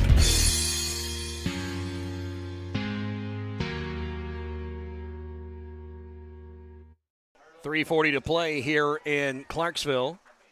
Generals trailing by 6 to Providence. Providence a couple of interceptions. Clarksville recovered a Providence fumble. Turnover battle 2-1 Providence with the one turnover advantage. And they are also up by 6 on the scoreboard. They are now facing a 2nd and 10 from their own 31-yard line. And my new favorite player is in the game again. Is that Brody Yates? 5'2", 137, a freshman. Number 26, if you're watching, he's a freshman. He recovered the fumble a little bit earlier. And now Lannon awaits the snap on 2nd and 10. Looks to throw. Doesn't roll this time. Just makes screen pass. Seven-step drop. Throws it complete to Lynch, and Lynch is down the field. Lamar finally able to push him out of bounds as he got into Clarksville territory at the 44-yard line. Great call. Screen pass on those long yardage situations. Screen pass is always a good call. Screen and draw. Teams are expecting you to throw it deep. They bring people. The defensive linemen are coming hard. Just a little screen pass over their head. Lynch 25 yards on the catch and run. Trips over to the left side. Low snap. Lannon drops it, picks it back up, rolls to his left side, throws, and caught after Lannon took a shot from Lamar. The receiver able to bring it in, and Cade Unruh. What a catch by Unruh. I missed the catch because I was watching Robert Lamar and Lanham over here because, boy, did Lamar really laid the wood to him. And he pounced right back up, ready to go, goes over and gets the play. It was a great play, but it only got him 2 yards to the 42-yard line. It's 2nd and 8. Well, let's see, four down territory. Get a couple yards, get 3 or 4 more here. They love that trips formation. Yep. Snap this time. Lennon takes it. He's going to throw. Got a man over the shoulder. Caught. And he may be gone. Roy Shrout, touchdown, Providence. Yep. They lulled them to sleep. They didn't even know there was a tight end in the formation. They had all those people over here on this left side, left the tight end wide open. I don't even think one person recognized the tight end there. Brody Yates, the guy that had coverage, just could not keep up. Nice over-the-shoulder catch there by the receiver. And Shrout, and he makes his way down the field for a 42-yard touchdown catch and run. Okay, so Shrout is 5'10" and 185-pound senior. Brody Yates, remember what I said. Yeah, he's given up a good 2/3 of a foot there. Yeah, Brody Yates is 5'2" and 137, and he's a freshman. Fumble on the snap, so blocked. The extra point is blocked. Robert Lamar blocked. The snap coming back to the holder. The holder was Carter Lannon, and the holder not able to handle the snap. Yeah. He dropped it, got it up at the last moment, but by that time Lamar was already there. Yeah, it wasn't a great snap. I'm a former center, and I never want to blame a center, but that wasn't one of the better snaps. 42-yard touchdown catch by Shrout. Big series for Providence there. Checking on Lannon and how many he's thrown this year. That is his 4th touchdown throw. And for Shrout, I believe that may be his first touchdown catch of the year, his first touchdown period of this year. So he gets into the end zone. Just a great job of concentrating with that ball coming over his shoulder, Coach. Well, and those kind of passes sometimes are easy to drop because they're so simple, and you tend to lose your concentration. But a great call by Coach McDonald there. Really caught Clarksville totally off guard. They had that quad set over here on the left side, tight end on the wide side of the field. I'm telling you, Clarksville didn't even realize there was a tight end over there. So Providence now leads 18-6. Plenty of time here, 3:14 to go in the second quarter. Maybe Clarksville can put something together. Kick coming up from Hoke. And he'll kick it skyward to the sideline over across the way, taken by Capps. Dakota will get to the right side after crossing the field, get away from one, midfield, and then running out of bounds. Hoke was the last man to put a hand on him, and we'll get credit for the push out of bounds, but a nice return by Capps up to the 49 in Providence territory. Yeah, and again, we've talked about it before, but you just see their athleticism on that return. Providence did a good job of covering it until he got around the corner. And once he got around the corner, that last person that was able to knock him out of bounds saved a touchdown. Close to a 27-yard return that time for Dakota Capps. He's had a good night tonight in the numbers. 1st and 10, they gave him the 48 of Providence, and that's where they'll start the drive. Lamar behind everybody in the backfield. They'll turn, fake the handoff, and roll Cummings out to the left sideline, and he's not going to get – he did get around the initial the initial tackle, and then scoot down the sideline and may have picked up about a yard. Yeah, Grayson Abel did a nice job on containment, chasing the quarterback down. Was not influenced by the fake to Lamar at all. Cummings, a good job of getting around. He would have been dropped for a loss back at midfield, but able to get one on the play, 2nd and 9 to the 47. And they'll start across the way. The two Caps brothers will come over here to the right side. Nobody wide to the left side. That is the short side of the field. They give it to Lamar. He's hit, bounces off one, now able to get across the 45, maybe the 43, before he's driven out of bounds over there. Linebacker coming up after he got away from that initial hit, and making the tackle was Lynch. Boy, I tell you, Clarksville's in this little twin set over here, and Morgan Caps is totally uncovered. The closest person is 20 yards deep. Just a little spot pass to him is going to be a heck of a gainer. Here it is again. Same thing. 4-yard carry by Lamar. Now they're bringing a man over now. Brings up 3rd and a long 5. All at the 43. Snap to throw. Cummings going to throw off to the sideline. Caught by Caps at the 45. He can't get away. Holding on for dear life that time was Brian Wall, and he got help from another defensive back to finally put him down in a loss of 2. And you teach receivers to come back to the ball, and that's what Caps did there. He came back to the ball. The ball was underthrown. It does a really nice job of coming back to the ball, but it's a pass play with no yards gained. They gave Caps a loss of 1 instead of 2. So 4th and 6 coming up here now for Clarksville. Big play for Clarksville. Going to go on 4th down. Less than a minute and a half to play. Going to throw. Pressure. Now throws. Middle of the field. Lame duck. Intercepted. Oh. And holding on to it is Wall. He's going to try the right side of the field. He's going to get to midfield. He's going to get to the 40, and he's tripped up. Dickerson. And it's Lamar coming over. You're right. It was Dickerson. Yeah, the Dickerson tight end. Coming over to make what could have been a touchdown-saving tackle right inside the 40-yard line. They'll give him the 37. 3rd interception of the night on quarterback Caleb Cummings. I'm almost thinking, because Cummings is throwing a pretty nice ball, I'm almost thinking he had a little pressure. I'm almost thinking that somebody from Providence may have caught his arm just as he was getting ready to release the ball, because that ball really fluttered. 38 yards on the interception return. And they have 72 seconds to do something here with it. Now up in the turnover battle, 3-1. 1st and 10 from their own 37-yard line. From Clarksville. 37-yard line. Yeah. Roll out. Fake the handoff to Lynch. Going to throw. Got time. Going to go down the field, and it is incomplete. Trying to get the receiver down the right side, and I'm not sure, Coach, was that 11? Didn't see the number. I did not see who that receiver was. Caleb Cummings, maybe the quarterback. I think that's who the defender. It was Wyatt Small, a freshman, who was the intended receiver down at the 10-yard line, and the ball was knocked down by the defensive back. So Small not able to pull it in. Yeah, I think that was Caleb Cummings, the quarterback, who's playing back in the secondary. And we have a flag. Offset. Was it offsetting penalties? Yes. Personal foul, offsetting penalties.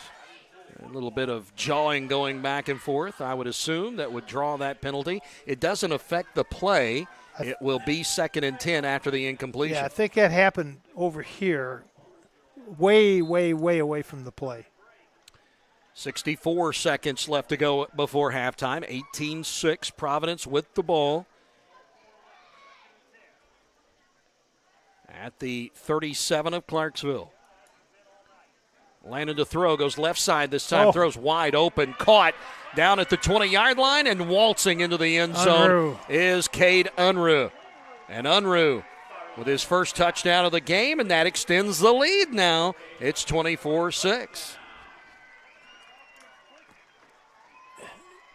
And defending for Clarksville is number 10. That's Ryan Bahina, and I hope I pronounced his name correctly. I think that's right, Coach. Yeah.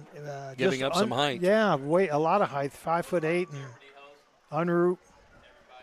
5th touchdown pass of the year for Lannon. Unruh's 5'7". Well, not a lot of height, but Boy, Unruh was wide open again. Another got good behind the defense. Another good call by Coach McDonald. And the extra point now by Hoke. He'll kick it up, and it is good. First one of the game that we've had go through. And the score now 25-6. Providence in front of Clarksville with less than a minute to go here before halftime. Back in a moment on Glycon.com. This second shift. This old pair of pants. This staycation. This brown bag lunch. At American Family Insurance, we understand what it takes to make your new kitchen, that new car, or your new house a reality. It's the same as it takes to protect it. Yes, I'm a dreamer. M. Kelly in New Albany. Find out about a rewarding career by emailing info@wmkelly.com. And the quarterback for Providence, Carter Lannon, has just thrown his second touchdown pass of the game. And that's his 5th of the year. Cade Unruh just scored his second touchdown catch of the campaign. And the lead now 25-6 after Hoke put the extra point through. The touchdown pass went for 37 yards after a interception return by Brian Wall set him up in good field position. And we'll get another kickoff from Providence here. Kicker's leg's going to be sore tomorrow. He doesn't mind it. Now, I certainly would not kick this ball deep.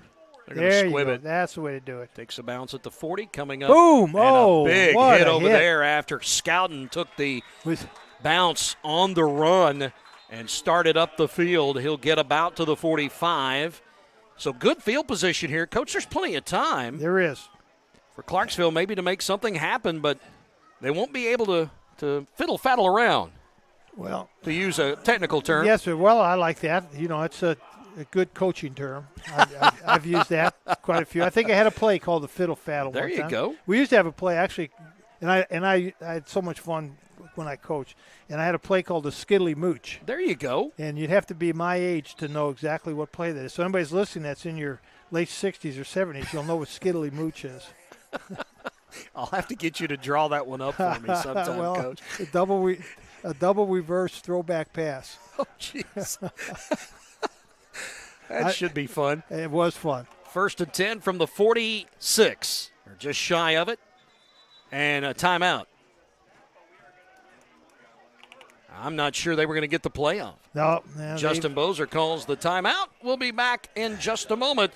This is Glycon.com. Nobody wants to be told that they have cancer. When you find out that you have cancer, you want to make sure and try to get it treated as quickly as possible.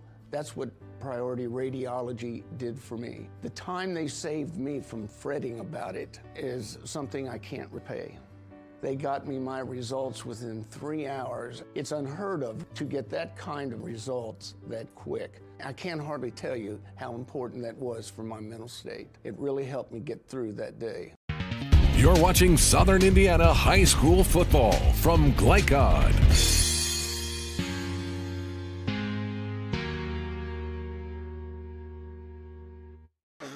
51.7 seconds remaining here before halftime. Providence has had a very nice first half. They lead 25-6. Turnover battle 3-1 in favor of Providence. They've got 3 interceptions tonight of Clarksville quarterback Caleb Cummings. Clarksville with a chance here. They have the ball at their own 46-yard line, 1st and 10, but less than a minute to go, and they're out of timeouts now. At least we think they are. Providence still has 1 remaining. Jim Tyree, Jim Kazmarek, Jim and Jim with you. Yeah. Coach Kaz, as we get set for this drive from Clarksville. Yeah, Providence has got 2 deep. Somebody moved. Yeah. Flag comes in. You know, I wonder if Robert Lamar can throw a pass, because it seems like if they can get him as a threat outside, those defensive backs are going to be coming up to help make the play. And if he could slip a pass out to one of the Capps brothers, it should be wide open. I'm not so sure this would be the time to do it, because Providence is playing back and they're going to let Robert Lamar get 10 yards on a run. Somebody on the offense lined up in the wrong spot. That's the penalty flag. They've got 4 backs in the backfield. Yeah, interesting. It's interesting. Yeah, very interesting. Get some time for Cummings here, possibly. They're going to turn and give it to Lamar. He gets away from 1 to the 40.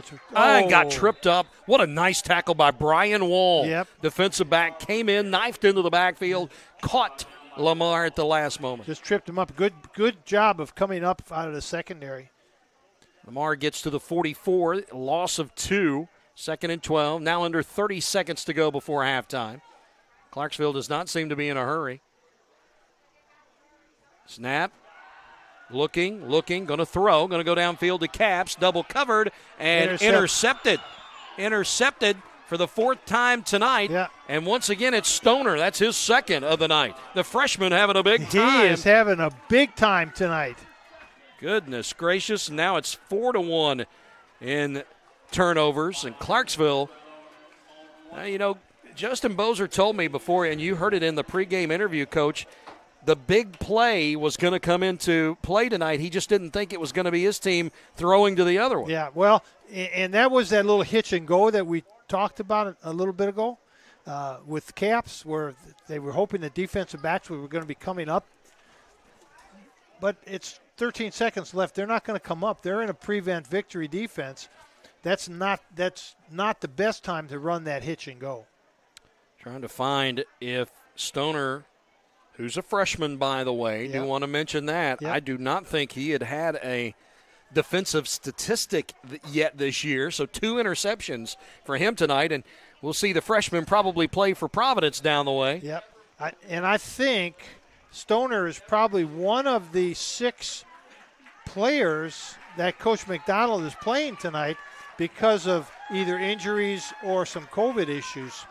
That'll do it for the first half as the kneel down from Lannon will put an end to the first half of this one. Clarksville, 4 interceptions in this game, 2 by the freshman Nick Stoner. And Providence turning each one of those into points. That's the big thing. 25 points off the 4 turnovers. 4 turnovers. We'll take a break, come back, get ready for our halftime show. Make sure you stay with us. 25-6 Providence. Back in a moment on GlideCod.com. Dubuque County Fair is about to get its face melted! Yeah! 1 second. I guess their faces are safe. Shut up, Jeff. Yeah, Jeff, shut up. Shut up, Jeff. I don't need your help. Just like what happened in Pittsburgh. Never mention Pittsburgh! When you need to be there, you need an Interstate, the car battery auto techs prefer. Come by Interstate Batteries, 1510 Production Road, Jeffersonville. Dr. Carter's office, Annette speaking. How may I help you? From your very first call, the warm personal care from Dr. Todd Carter and his friendly staff at Carter Family Dentistry will put you at ease. Dr. Carter can take care of you and your family's dental needs, from gentle cleaning to complex procedures. Visit drtoddcarter.com to learn why generations put their trust in Dr. Carter for their dental health. Or to schedule an appointment, call Annette or Joyce at 812-944-5155. Located at 809 Mount Tabor Road in New Albany.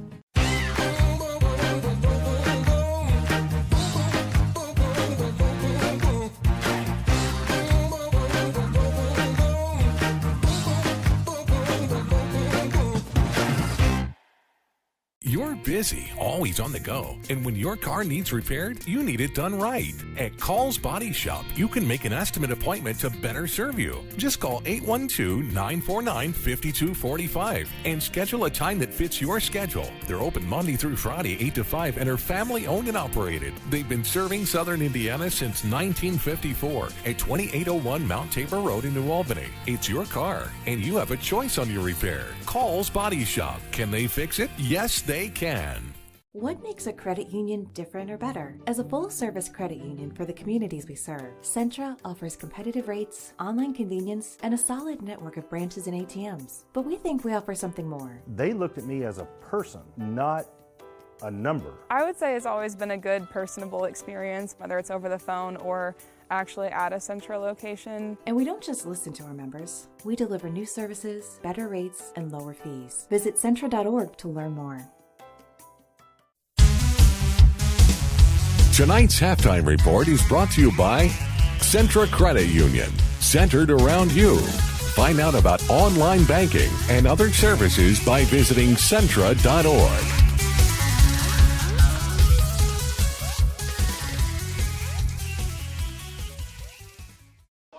Providence with a huge half here in the first half of this one tonight. Our score 25-6, and Providence with 25 points off 4 turnovers from Clarksville. That's basically the difference tonight. Let's take a look at tonight's halftime numbers, brought to you by Centra Credit Union.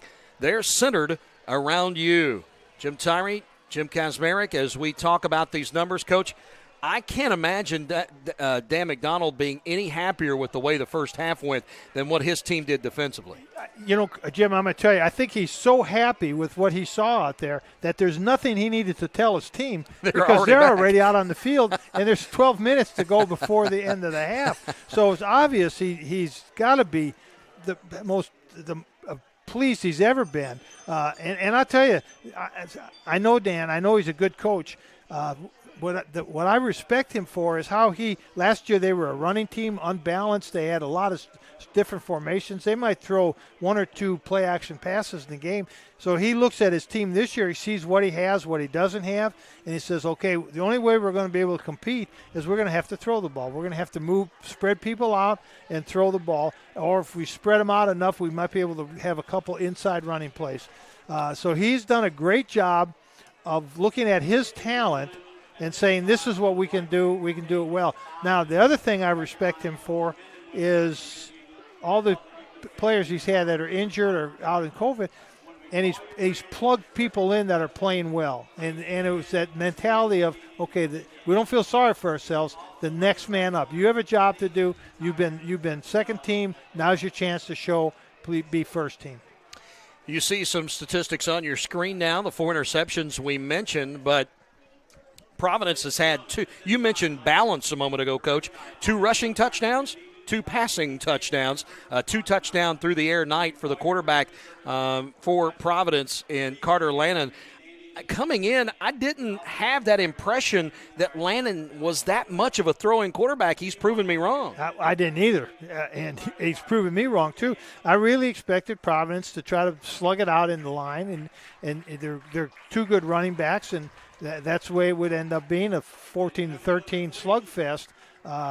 But again, Coach McDonald, okay, this is what we have to do to win the game. This is what we're going to have to do. And Lanham is grown up in front of us, I think. He's become a really good quarterback. The little pass, the 37-yard touchdown pass right before the half that he threw to Unruh was nice, but Unruh was wide open. I was more impressed with the other one. That's the one that he threw to Shrout. Yep. He just dropped it in over his shoulder, and Shrout made the catch. Perfect, yeah, and kudos to Shrout because, like we said, sometimes those easy little catches that are just coming down so nice are the ones you lose your concentration and they go through your arms because you don't have your elbows together or you don't have your hands together. So, yeah, Shrout does a good job. Do want to mention the touchdown. You see that at the bottom of the list. It's Caleb Cummings throwing the touchdown to Dakota Capps. So that's the score on the board for Clarksville. They had cut it to 12-6, had the ball inside the red zone of Providence after recovering a fumble, couldn't get anything out of it, and it was all Providence after that. Well, that's right, and they ended up getting sacked right on the 4th down play, and from that point on, Providence just took it right down the field, scored. Clarksville made another mistake, threw another interception. Providence takes it right back down the field and then again scores. Coming into this game tonight, Robert Lamar, the running back for the Clarksville Generals, he had 65 carries for 584 yards and 7 touchdowns on the ground alone, yes, averaging almost around 9 yards a carry. Right. But Providence has shut him down, Coach, and he has less than 60 yards in this one tonight. And again, I go back to look at the defensive line. Providence's defensive line has 1 senior, 2 sophomores, a junior. They're not exceptionally big, 185, 215, 195, 215. They're not huge guys. Clarksville's offensive line, although they do have some freshmen sophomores playing, 262, 272, 252, 234, tight end 214. one more tackle, 236. So size-wise, they should really be manhandling the Providence defensive line. They're not.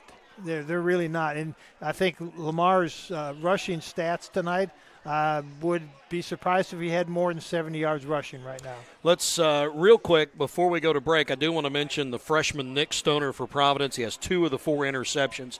He's had a really, really good night. He really has.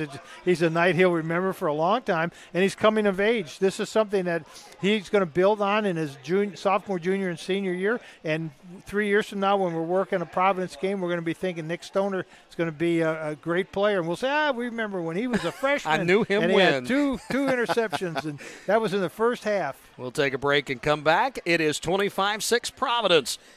We're about 7.5 minutes away from the start of the second half. We'll talk to you in just a moment here on Glycod.com. Makes a credit union different or better? As a full-service credit union for the communities we serve, Centra offers competitive rates, online convenience, and a solid network of branches and ATMs. But we think we offer something more. They looked at me as a person, not a number. I would say it's always been a good, personable experience, whether it's over the phone or actually at a Centra location. And we don't just listen to our members. We deliver new services, better rates, and lower fees. Visit Centra.org to learn more. The only name you need to know for all your auto repair needs is Voyner's Auto and Truck Repair. Sure, our name might be hard to say, but we can fix everything no one else wants to fix. Big or small, we can do it all. Foreign or domestic, if it needs repair, Voyner's can handle the job. The only thing high-tech about us is what we do, and we're upfront with you and we'll do the job right. One thing we have to sell is our time, and we won't waste yours. Voyner's Auto and Truck Repair. Family owned since 1981. Call us for all of your auto repair needs. Opioid overdoses in Clark County are at record highs. That's why the Clark County Health Department is now training volunteers to administer to victims of opioid abuse the drug Narcan, which may reverse its effects. To find out when and where CPR and Narcan training will be available, visit clarkhealth.net. You can help control the opioid epidemic. A message from the Clark County Health Department. A proud supporter of the Providence Pioneers and Southern Indiana High School athletics, Mack Construction is a second-generation company that provides quality workmanship in heavy civil construction, asphalt, and streetscape while maintaining focus on worksite safety and productivity. Put Mack Construction's nearly 40 years of award-winning service to work for your project. For more information, visit mackconstruction.com. Mack Construction. Experience. Reputation. Solutions. You're watching Southern Indiana High School football from Glycod.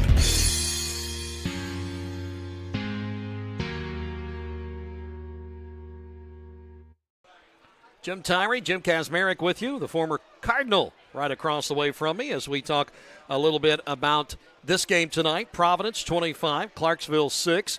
4 turnovers for the Generals, and Providence has made good use of those, getting into the end zone each and every time. But there's a game tomorrow that's just across the river, Coach. A lot of people in this area will be interested in to see if Louisville can get off the schneid after that Monday night game. The second of 3 games in 12 days for the Cardinals. They've always been a team that'll play on any night of the week, but that's getting almost ridiculous. Yeah, I don't think that's very smart scheduling. Of course, TV and demands a lot for teams, and they do make a little bit of money from doing those things. So schools say, sure, we'll play 3 games in 12 days. Why not? They play Central Florida on Friday of this coming week. Yes. But EKU tomorrow. Now, you're the former Louisville guy, and I'm on the radio crew at EKU. It should be interesting. I think Louisville will feel better about themselves eventually before all is said and done. But, it's good to come up to a really nice stadium and play a game. Well, tell us a little bit about EKU, because I want to know a little about what I'm going to see tomorrow. I was very impressed on the road against a team that Western Carolina is who they played in their opener, and they won when Western Carolina missed a 56-yard field goal attempt at the buzzer. But it was a team they destroyed last year at the end of the year.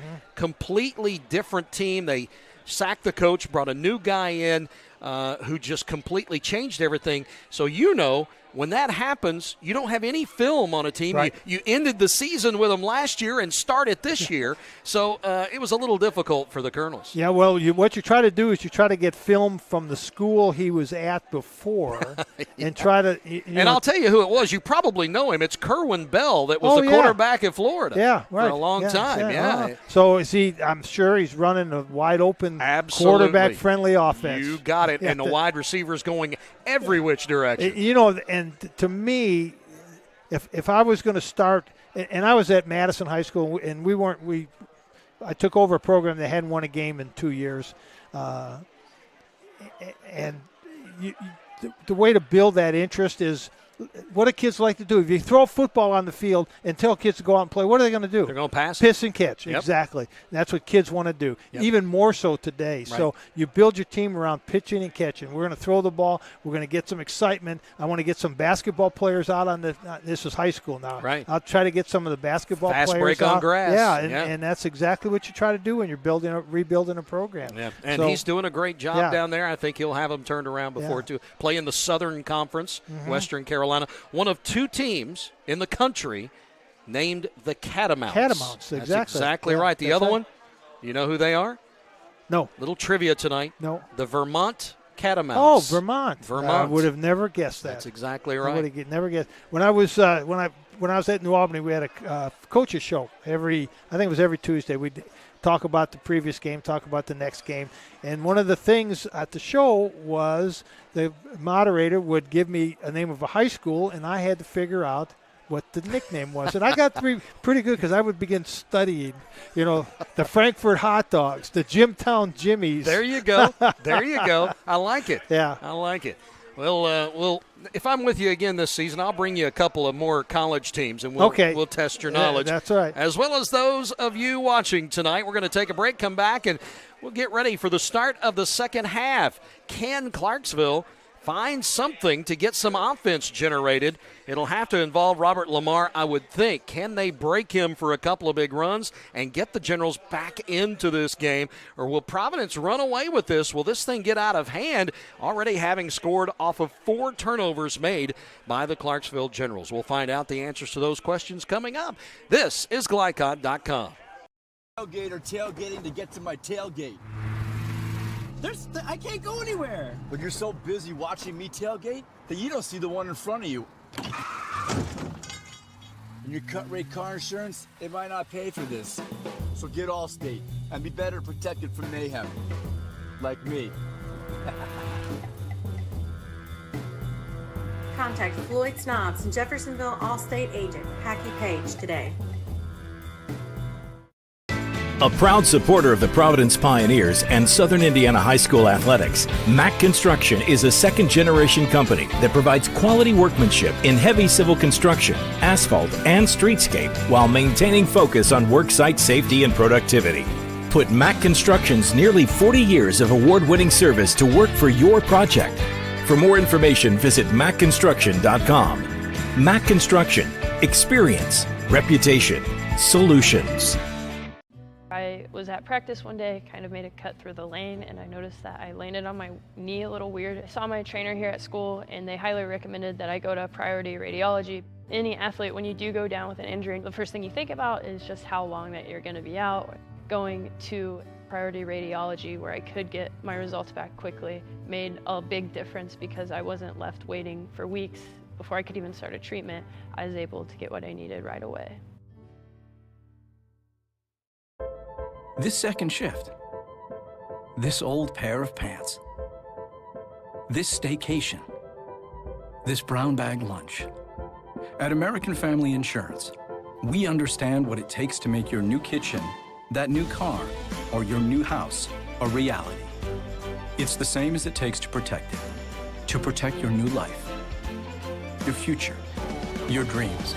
Yes, I'm a dreamer. Dr. Carter's office, Annette speaking. How may I help you? From your very first call, the warm personal care from Dr. Todd Carter and his friendly staff at Carter Family Dentistry will put you at ease. Dr. Carter can take care of you and your family's dental needs, from gentle cleaning to complex procedures. Visit drtoddcarter.com to learn why generations put their trust in Dr. Carter for their dental health. Or to schedule an appointment, call Annette or Joyce at 812-944-5155. Located at 809 Mount Tabor Road in New Albany.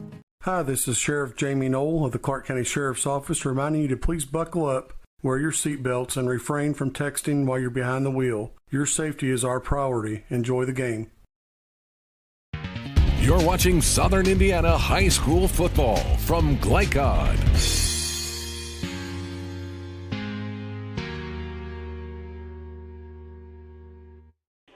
Clarksville High School. Providence leads 25-6 at halftime. We are almost ready to get the second half underway. Jim Tyree, Jim Kazmarek with you. As we get set for the second half, Coach, I'm going to put you in the locker room. Real quick key for each game. What did Justin Bozer tell his Clarksville Generals? Well, don't quit. Yeah. You can't quit. We got to go out there and play another 2 quarters. So we go out and play as hard as you can. We're gonna change up on defense. We're gonna try to go man coverage. We're gonna blitz. We're gonna get after people. We're gonna tackle better. But you got to do it in very positive. You don't want the kids to get beat down. They're already, I'm looking at them on the sideline. I see heads down. I see shoulders slumped. You got to buck them up. You got to get them up and get them excited about playing. At Providence, I'm not going to change anything. I'm going to air it out. I'm going to throw the ball. Do you empty the playbook in a situation like this? Maybe do some things you wouldn't normally have thought you would have done? Clarksville or Providence? Providence. No. If I'm Providence, what worked the first half, I'm going to keep going the second half. I don't think stick to the script. Stick to what you've been doing well. Yeah, dance with what brung you, as they say. Clarksville did throw in a wrinkle or two. They ran Dakota Capps on an end around, and did throw down the field to him. He's caught the only Clarksville touchdown. Thomas held for less than 60 yards here in the first half. His longest run, a 25-yarder, that he had to stretch out and get the edge and get down the sideline. Yeah. Well, and I'd like to see Caps on some reverses and some more those jet sweeps and things like that. Use his athleticism. We're getting ready to get started. Providence won the coin toss at the beginning of the game. They elected to receive, so they will kick away now to Clarksville. And Capps is standing on the near side around the 15. Lamar is standing on the far side around the 15. And I think Providence is going to squib it. I don't think I'd want to kick and give them an opportunity to return the opening kickoff. And it is a squib. That's right. And taken by an up man at the 45, maybe the 44-yard line. Eric Ramirez? It was Ramirez. And good field position for Clarksville, starting at their 45-yard line. So let's see what happens here. See what they're going to do. They've had great starting field position pretty much the entire night. I don't think they have started a drive ahead of behind their own 25, 30-yard line. No. So they'll start this one at their own 45, 1st and 10. In the backfield is Scouten and Lamar. They'll go Lamar up the middle. Made one cut, second cut, falling forward now into Providence territory. About a 6-yard gain to the 49. Feed the big dog. Maybe this is what they're going to do. Enough of that passing. We can't afford any more interceptions. Let's just keep running Lamar. Run some counters with Caps. 2nd and 4 coming up now. And they'll stay with the same situation. They got Ramirez in as a wideout. He's all the way over here on the near side next to the sideline. Capps is a slot inside of him. They move Scouten to the right hip of Cummings. And they bring Lynch over to cover Caps. Lamar again. There and he he is. will bust through, first down, and then gets tackled by Wall as he gets inside the 35-yard line down to the 32. That's a 17-yard carry and a first down. Yeah, keep doing that. Keep doing that. Get those big offensive linemen to come off the ball. I thought early in the game this was going to be the biggest factor in the game was the offensive defensive lines for both teams. Morgan Capps does not have his helmet on. He's over on the sideline. They put Ramirez in as the far wideout on the right side. Same formation. Tight end to the right. Lamar again. Cuts left. Able to get 5, 6, possibly 7 before he's finally taken down. And Robert Lamar has a second win going here. He does. Well, maybe that's what the coach talked about at halftime is, Robert, come here. I'm going to give you the ball. I'm going to feed you. You're going to run, and you're going to carry it. You're going to bring us back in this game. 28-yard line. And Clarksville knocking on the door of the red zone. 2nd and 4 coming up after Lamar's 6-yard run on first down. He's back in the backfield once again, scouting on the right hip of the quarterback. They'll turn and go Lamar. Tries to stretch this to the right side. And he'll cut it in right at the numbers, make a great run. Touchdown. And he's going to get bounced out of bounds inside the 10-yard line. Another nice run by Lamar, and it's a run of 27 yards. And 1st and goal coming up for the Generals. And Providence had him bottled up for no gain. He ran through 2 arm tackles and then just accelerated. They mark him outside of the 5, so make it a 25-yard run. And that's his second 25-yard run of the night. Ball at the 6. They'll turn and give it to him again. Can he put the exclamation? Oh, he bounced off one of his own offensive linemen. It held him up for a moment. He'll fall inside the 5. It'll be 2nd and goal at the 4. Yeah, he had that little jump cut again. He saw that hole on his left, and he jumped into it, and his own offensive lineman hit him. Providence looking like, what do we do to stop Lamar on this drive? It has been all Robert Lamar. Every handoff, 5 plays so far. He'll get another one, bounce this out to the outside on the right, and he gets caught this time. He got away. He got in. I haven't seen it. Touchdown. Yep. 3-yard touchdown run for Lamar. His first of the night. Yeah, and Providence is going for 2. Clarksville will be going for 2. And you cannot bring Robert Lamar down by grabbing his jersey and slinging him. Nope, they're going to go for 1. They are going to kick it. Going to bring the kicking unit in. It's a 3-yard touchdown by Lamar. That's his 8th rushing touchdown of the year. All 6 plays on the drive runs by Lamar. It's a 55-yard drive that took 2 minutes and 7 seconds. That is a spark from Clarksville, showing us what they're made of right there. And here's the extra point from Ramirez. Yeah, good. The duck goes through, and it's Clarksville getting on the board on the opening drive of the second half. It's now 25-13. Back in a moment on Glycon.com. COVID-19 continues in our community. We are seeing increased cases in the younger population. While severity may be lower, there are still many health issues associated with infection, risk of transmission to other vulnerable citizens, and increasing the rate of development of variant strains. This is why the CDC recommends you get vaccinated. For more information or to schedule a COVID-19 vaccine or test, visit www.clarkhealth.net. Again, that's www.clarkhealth.net. This portion of tonight's game on Glycod is brought to you by W.M. Kelly in New Albany. Find out about a rewarding career by emailing info@wmkelly.com. 6 plays, 55 yards, 2 minutes and 13 seconds on the drive by Clarksville as they wake up here in this game. Now trailing by 12, 25-13. Robert Lamar's 8th rushing touchdown of the year, 3 yards out. And we're going to see a kickoff coming from Clarksville. And I think this defense might get energized by that drive, Coach. They should get energized. Unfortunately, it's the same player, so. Yeah, yes, you're right. They only substitute 1 player from offense to defense. We'll see if Providence, that confidence they had in the first half, see if that carries over here. Here's the kick, a squibber, and taken onside at kick. Midfield. And a nice job of just falling on the football by the upback Roy Shroud, who has a touchdown catch tonight, so you know he's got good hands. We got to mention his name a lot, but he's not in the game now. They've taken him out. The football's going to be just shy of the stripe. I mean inches, maybe even 1 inch. Just shy of midfield, so first let's and 10. See. Here we go again. They've got trips here.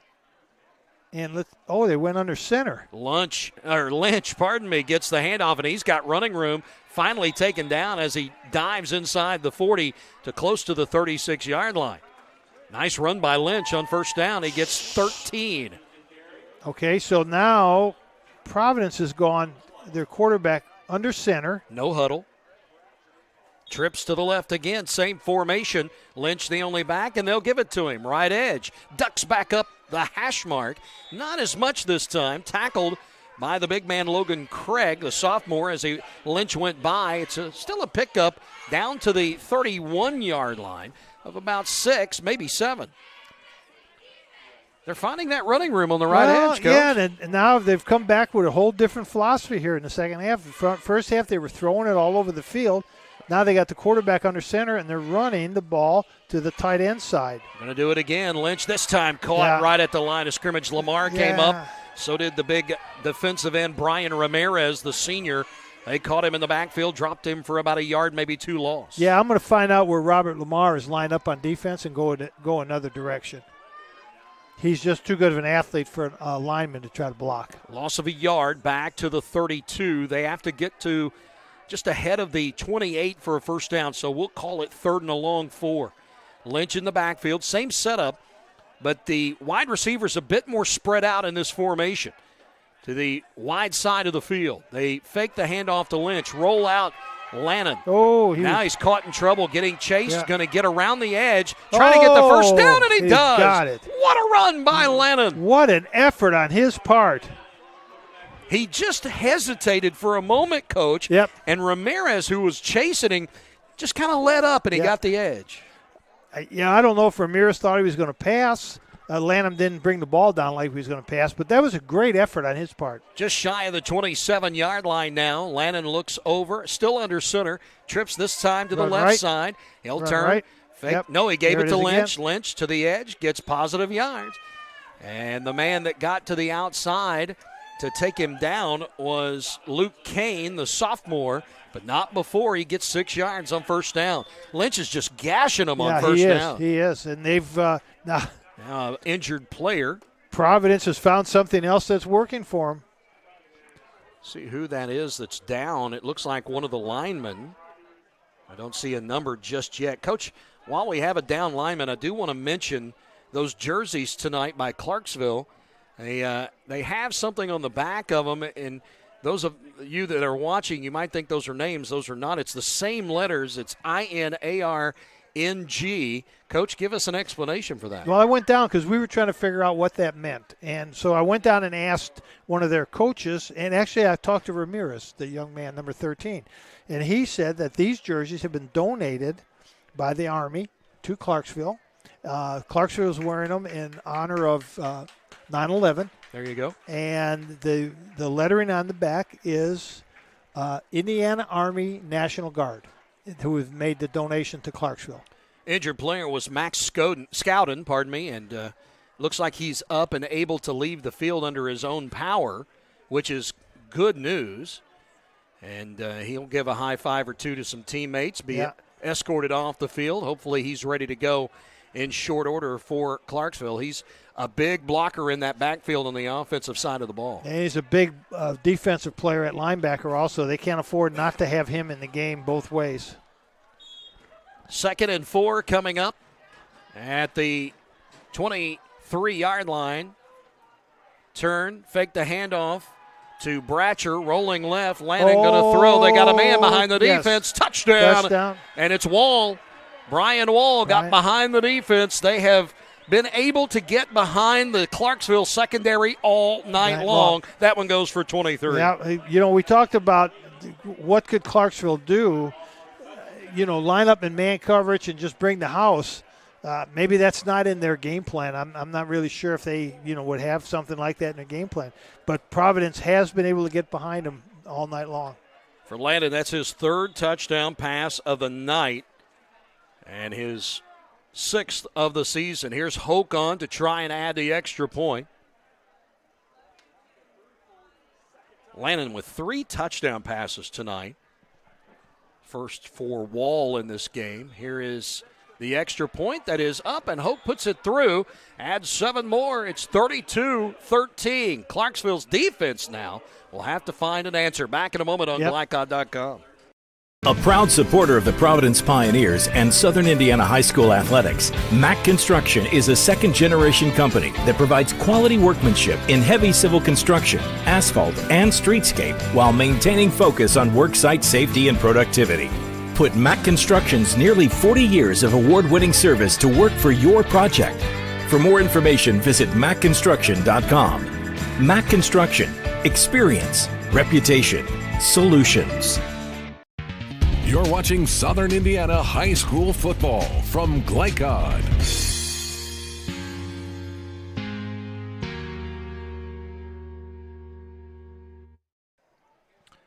The score now 32-13. Providence back on a 19-point lead after the 23-yard touchdown pass from the quarterback Lannon to Brian Wall. Wall's first touchdown catch of the year. Extra point by Hoke was good. And now he'll kick it away, and he'll squib one. Taken at the 48-yard line by the upback for Clarksville, Chris Hansberry, a freshman. Starter on the offensive line, though, tonight for Clarksville. Hansberry, good size, 5'7", 262. 8 minutes to go here in the third, and Clarksville needs points, and in a hurry. They got a real quick drive to open up the half, Coach. They did. They'll have to do that quite a few more times. Well, we'll see if that last Providence score didn't take some wind out of their sails. Or they just, let's get after it. Let's give Robert Lamar the ball and just get after it. Another short field for Clarksville here. They bring on a last-moment wide receiver, Clayton Segabart, freshman, and he goes out wide to the left side. Here's the snap. Handoff to Lamar. He'll go left side tackle and get a good 10, maybe more, down inside the 40-yard line to the 39. It's a gain of 13 for Lamar on first down. Yeah, Brian Wall just made a touchdown, just saved a touchdown there. He caught a touchdown pass and saved a touchdown because Lamar was going to break that. Good block by the tight end. It's almost like, Coach, they pulled him out to get onto that left side and block for his teammate Lamar. Yep. So Dickerson, a good block that time, and it's 1st and 10 again. And he's a good-sized player too, 6'2" and 214 pounds. At the 39, and they'll give it to the big back Scowden. Scowden gets some good running room. They can't bring him down inside the 30 to the 25. They held on, and finally Scowden, I think, just got tired. Well, that's why it was so important to get him back in the game when he was down on the field there a minute ago. Inside the 25, almost to the 24. It was a gain of 13 for Scowden on first down. So 2 13-yard runs here, one by Lamar, one by Scowden. And all of a sudden, Clarksville knocking on the door of the red zone again. Right back in it. Started at the 48 on their side of the midfield stripe. Here's Cummings. Snap, turn, Lamar cuts to the left. Yes, he did get the edge. Yeah. I didn't think he would, but he stepped out of bounds as he got inside the red zone, close to the 15-yard line. Let's see where they mark him out. Around the 13. Another first down and a gain of 12. Yeah, and Robert Lamar is a good runner. He's fast. The Providence player there that had containment on him was in a position to make the play, but he just went to grab rather than to go to tackle. And you can't grab Robert Lamar. You have to tackle him. Red zone time for the Generals. They're 3 plays into the drive. All 3 were running plays for more than 10 yards. They've moved the stick every time, and now a whistle. And a flag down. Somebody's offside. I say it's probably Clarksville. Yep. Yes, it is. Lined up wrong. So that'll cost them 5. That's the first negative thing that's happened to them in this half. And there hasn't been many penalties in this game. This has been a anyway. relatively clean game as far as penalties are concerned. I agree with you, yeah. And especially, these are 2 pretty fierce rivals, have been for years and years and years. Ramirez is the only wideout. They bring in the tight end to go on the right side in Dickerson. That is the wide side of the field. Turn, Lamar goes the other direction, left. Got to the edge and then knocked out of bounds. He may have gotten the penalty yards back. It was right at the marker, close to the 13-yard line. May have even got an extra one at that. Man, he's so elusive when he gets to that edge. Yep. It's almost, you think you got him bottled up, and all of a sudden he gets loose. Yep. He just has another gear. He goes from fourth gear to fifth gear. Right at the 14-yard line, so just shy of the original line of scrimmage here. He got most of the penalty yards back. 2nd and a long 10. Red zone time for the Generals. Handoff to Scowden. He'll start up the middle, cut out to the right side. He'll get into the end zone. Touchdown, Scowden. What a run. Wow, this is a strong run, but some really strong blocking. That right side of the Clarksville offense, Isaac Chavez, Brian Ramirez, Luke Kane, and John Dickerson really did a great job of opening that hole up for him. And he did a good job of keeping his feet moving and sliding to where the opening was. And he's a hoss to bring down, too. He'll punish you. Yeah, he's 5'10", 232, a sophomore. It's a 14-yard touchdown run, and guess what? That is his first rushing touchdown of the year. We're getting fast and furious on offense here. Extra point attempt coming from Ramirez. The junior puts it up. It wasn't pretty, but it got through. Yep. So add 7 more. That'll put Clarksville at 20, 32-20. It's back to a 12-point game with 6:27 left to go in the third. Back in a moment on Glycon.com. Yeah. COVID-19 continues in our community. We are seeing increased cases in the younger population. While severity may be lower, there are still many health issues associated with infection, risk of transmission to other vulnerable citizens, and increasing the rate of development of variant strains. This is why the CDC recommends you get vaccinated. For more information or to schedule a COVID-19 vaccine or test, visit www.clarkhealth.net. Again, that's www.clarkhealth.net. You're watching Southern Indiana High School football from Glycon.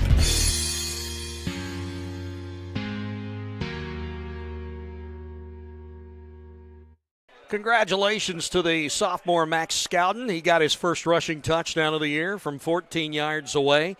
That drive was just 5 plays, Coach. They had a penalty thrown in there.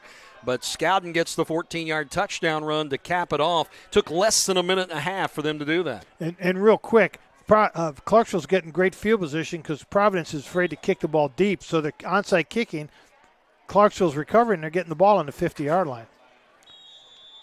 So a flag as the kickoff goes out of bounds from Ramirez. And I think that Providence will probably start from the 35. Would you think that's right? Yep, it should be. 35-yard line. Ball's kicked out of bounds. Oh, wait a minute. 42-yard line. They go from where it went out of bounds if it's ahead of the 35. Yeah. So they do get an extra 7 yards because it went out of bounds ahead of the 35-yard line. So both teams are really getting some outstanding field position off the kicking game, and it's not because of great run backs. It's just because nobody wants to kick the ball deep. The only drive, I think, that started in anywhere near the 20-yard line was the opening kickoff because it went over their head. Right. Handoff Lynch. He's going to get caught in the backfield. Wrapped up. Logan Craig just ate him up. Dropped him for about a yard loss back at the 41. Well, they're running to that tight end side. So easiest thing you can do with your defense is slant your line to the tight end side. Now let's see if what Providence can do is to counter that, because if they're going to be slanting their people to the tight end side, they have a counter play to come back to the weak side. Providence is... Now we got a quad over here. We got everybody. Nope, one going back over there. Nick Stoner back over to the right side, but trips to the left. No tight end. And rolling to the right side is Landon. They're going to find Wall on the sideline. He'll fight his way up to the 50-yard line, kicked out of bounds there. Coming over to make the tackle was Dakota Capps. I'll tell you something, Capps has been a busy man tonight. He has been. He has been playing offense, defense. Clarksville's players don't get much rest. 10-yard passing play. Actually, call it 9. It's 3rd and 2 from the midfield stripe. Trips again over to this time the right side, and Stoner the lone wide out on the left. They'll roll to that trip side, throw it complete. Catching is Unruh, and Unruh the first down and inside Clarksville territory down at the 44. And it's just such a simple little play, a little pitch and catch play. Roll out, We have a whistle, officials timeout. Got a Clarksville player down, Jim. And I think it's probably a cramp as they are trying to stretch the leg out. Ramirez over there doing training duty tonight. Yeah. He kicks. He plays receiver. And he punts. I'm not mistaken, Coach, I believe that's Caps over there. We just mentioned how busy he has been tonight. I see those fluorescent yellow shoes. That would be him. I think that's Dakota Caps. Yeah. You know, if you're going to wear fluorescent yellow shoes, you got to be a good player. And he's a good player, so he can do that. I love it. Did you ever wear fluorescent yellow shoes, Coach? No. No. When I played, you wore black Rydell or black Spot Built. Those were your two choices. You could have a Rydell snug tie or a Spot Built with a big spot on the back. Do you remember the first time you saw that white shoe across the way? Was it a whiteout, I'm sure? I'm sure it was. We had a punter on our team that was barefooted. He played barefooted. There you go. That was interesting. Barefoot kicker. Yeah. You don't see too many of those anymore. No, you really don't. But yeah, we had a barefoot hippie punter, kicker, and punter. He did it both. Long hair. He had a big, gigantic afro. 45-yard line of Clarksville now. Providence gets the sticks moved, and now a flag coming in. Is this a delay of game? No, I think it's a legal procedure on Providence. Illegal substitution. Oh, substitution. Is the call. Oh, no, Clarksville had 12 players on the field. You're exactly right. It's going to go against. No, it's Providence. They're going to call Providence for the substitution. At least that's what I think the fist to the chest is. That's what it is. No, see, there you go. Now he's going wrong. Now direction. He's going in. Yeah, he's going. They were looking the other way there for a moment. Now the ball at the 40. Yeah. So 12 men on the field for Clarksville gets called. This is the unicorn. You don't see this often. It's the 1st and 5. That's right. It is a unicorn. I like that. Again, that trips formation to the left. They fake the handoff. Landon will roll, throw it to the edge. It's caught. Stoner kicked out of bounds as he got to the 35. Very close to another first down. No signal yet. Sticks started moving before the official even gave the signal, but I think, let's see what they're going to do here. He's making his mind up, and he says, nope, we're going to have to bring him out. We're going to have to take a look at it. Again, the officiating crew from the Evansville area. Mark Craig wearing the white hat tonight. He was funny up in the box. I heard a Clarksville fan say, where are you guys from? And he said, parts unknown. I got flashbacks to my wrestling days. They say short by just a little bit, 2nd and inches. And they'll go to Lynch. And he'll get the edge in the first down and more. And he cuts through. He fights through, and he will be end zone. Touchdown, Providence Pioneers. And that's what happens if you are blitzing and bringing people, and he cracks it, and there's nobody back there to stop it. There's no linebackers, and you got to rely on your corners and safeties. And, boy, I tell you, Providence is just – there's like two different teams. There was a passing team, and now they're going to be a running team. They completely switch things up and are having the same success. Yeah, it's unbelievable. I mean, that's really a reflection on their coach. Lynch's 2nd touchdown of the night, his 5th rushing touchdown of the season. And the extra point by Hope goes up, and it is good. So Providence answers. We have had touchdown. Yep. 4 drives, 2 from each team, all 4 ending in a touchdown and an extra point. So it's 39-20, and back in a moment here on GlideCon.com.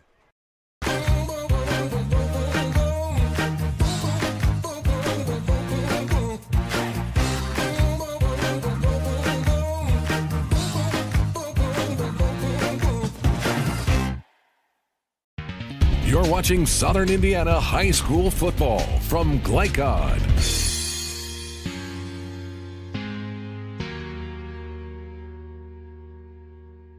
In about 4 minutes and 30 seconds, actually one tick less than that, 4 minutes and 29 seconds of gameplay in the third quarter, we've had 4 touchdowns scored, 2 from each team, and we're right back where we were at halftime with Providence holding a 19-point lead, 39-20. And Hoke will kick it away to Clarksville.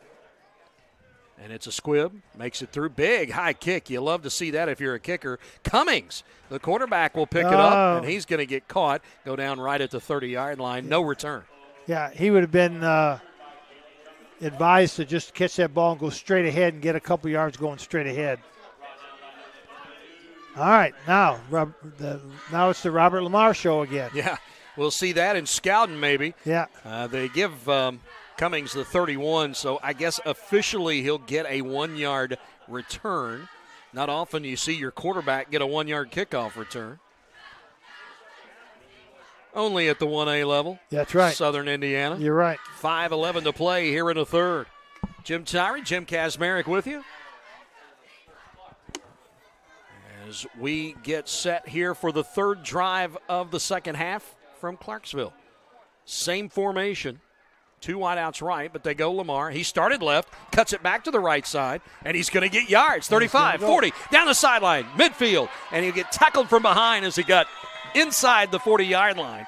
It was Bratcher coming up to make the tackle, but a big run, and they may have missed him stepping out right close to midfield. Yeah, right. But he's going to get a big gainer that time all the way to the 39-yard line of Providence, and here we go again. Yep. The gain that time by Lamar is good for 30 yards. That's his longest run of the night. Well, you remember one of the keys to the game early we talked about feed the big dog. Just right. And that's what they're doing. He's up over 100 now for sure. Scouting again, middle of the field, and he just keeps bouncing off of tacklers inside the 30, down to the 26. What a tough runner, wow. Scout. And another first down. You know, I look at Scouting and how big and strong he is, and some of those Providence players, they look like ping pong balls bouncing off of him. Clarksville has not thrown or attempted to throw a pass the entire second half. It's been all running plays, and it's been all Lamar and all Scouting. And keep doing that. Keep feeding those guys the ball. 13-yard run by Scouting on first down. Moved them again. So at the 26 now of Providence. This time Lamar, left side, cuts it back up right in the middle of the field, right in the gut of it. He's able to get inside the 25-yard line to about the 22, possibly the 21. And, you know, I'm watching the Clarksville offensive linemen, and it's like they've been regenerated. I mean, in the first half, push. They were just standing up and just getting in the way of Lamar. Now they're getting a push, and they're actually blocking the Providence defensive linemen, and you can see the results in the running game here. It's not all Robert Lamar and Scouting. These 5 kids in the front are doing a good job of coming off the ball now. Watch them. Dickerson will have a good sleep tonight. He's been working hard. Now they're going to try to throw. Cummings into the end zone. Interception. And almost intercepted, incomplete. Thank goodness. A good job by the wideout that time. I believe it was Caps. It was, but the wideout played defensive back again. Second time this game that we've seen him do that. Brian Wall was the defender that almost had his second interception of the night. And Caps really did play a good job of getting in there and being a defensive back. So that'll bring up third down. Immediately, as soon as I say it, they go to the air, and it's a almost incompletion, almost picked up. Almost picked off. 3rd and 6. Scouting, left side. I'm not sure he's going to get there. No, he didn't. He's going to get to the 20, possibly the 19. They're going to be about 3 yards shy of the first down. Let's see where they spot this. Right at the 20-yard line. So it'll be 4th and 4 coming up for Clarksville. They keyed on Scouting that time. Yeah. And funny, kind of a little bit of a hesitation in the backfield, Coach. Lamar didn't even go toward the line. No, he didn't get out of his stance. I think he's getting a little tired maybe. But they're going to call on him right here. 4th and 4 at the 20. Right at the red zone. They'll go Lamar, left side, and he – Oh, boy, it's going to be close. It's going to be where they spot him, and I think he's short where the linesman is putting his foot. This, I believe, is going to be a turnover on downs. And the officials say turnover on downs. He needed 4. He got 3.5. Yep. Well, Providence's defense stood strong there. They made the stop they needed to. Now the offense needs a nice sustained drive. I think that was Bratcher at the head of that group that finally took Lamar down. He's had a really good defensive game tonight. Yeah. And that one is really kind of a disheartening drive for Clarksville. Yeah, they really can't afford to come up empty on any drive. 1st and 10, handoff Lynch. No, actually Bratcher, and he'll break free. He Oh, tripped up last second, at the 30-yard line. Capps was able to get over and shoestring tackle at the 30-yard line. Spotted at the 32. A nice run there by Bratcher to get about 16 on 1st down. Goodness.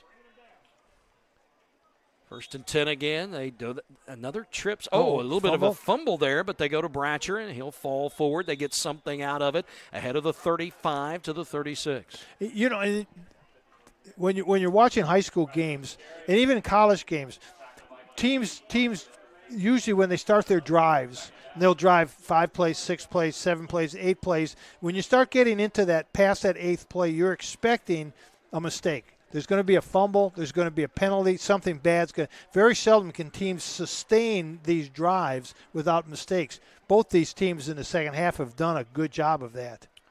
This one is Lynch, and Lynch is going to be pulled down at the 40-yard line. Man making the tackle was Logan Craig, the sophomore. But it's going to bring up 3rd and 2, and Clarksville needs, I think, a tackle for loss, getting into the backfield possibly. They need something to happen defensively. They really do. They need some penetration from their defensive line.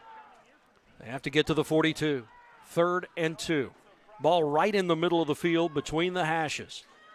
The trips formation once again over to the right side. The back is Lynch. Turn. Handoff. No, they fake it. And rolling to the right is Lannon. He'll pitch it in the shovel pass. Complete and caught by Cade Unruh at the 45, and he falls forward at the 46. And I will guarantee you that was not a shovel pass. What it was, he was running right. He's a left-handed quarterback. He's running right. He couldn't get his shoulder turned around, so he just pitched it with his left hand. Heady play on the quarterback's part. That is really a heady play. It sure looked like a shovel. Yeah, well, it was. It was a shovel. There's a designed shovel pass play. Oh, yeah, sure. But he was just getting it to his receiver. He was getting it to the receiver the best way he could. 1st down, 46-yard line, a 4-yard gain. Not pretty, but effective.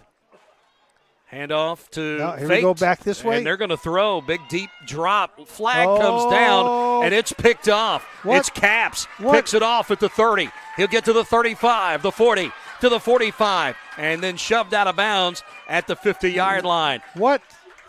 The flag came in fairly early. If this is a hold, then Clarksville is going to get it back. Yes, they are. I don't. It holding. is holding against Providence. The turnover will stand.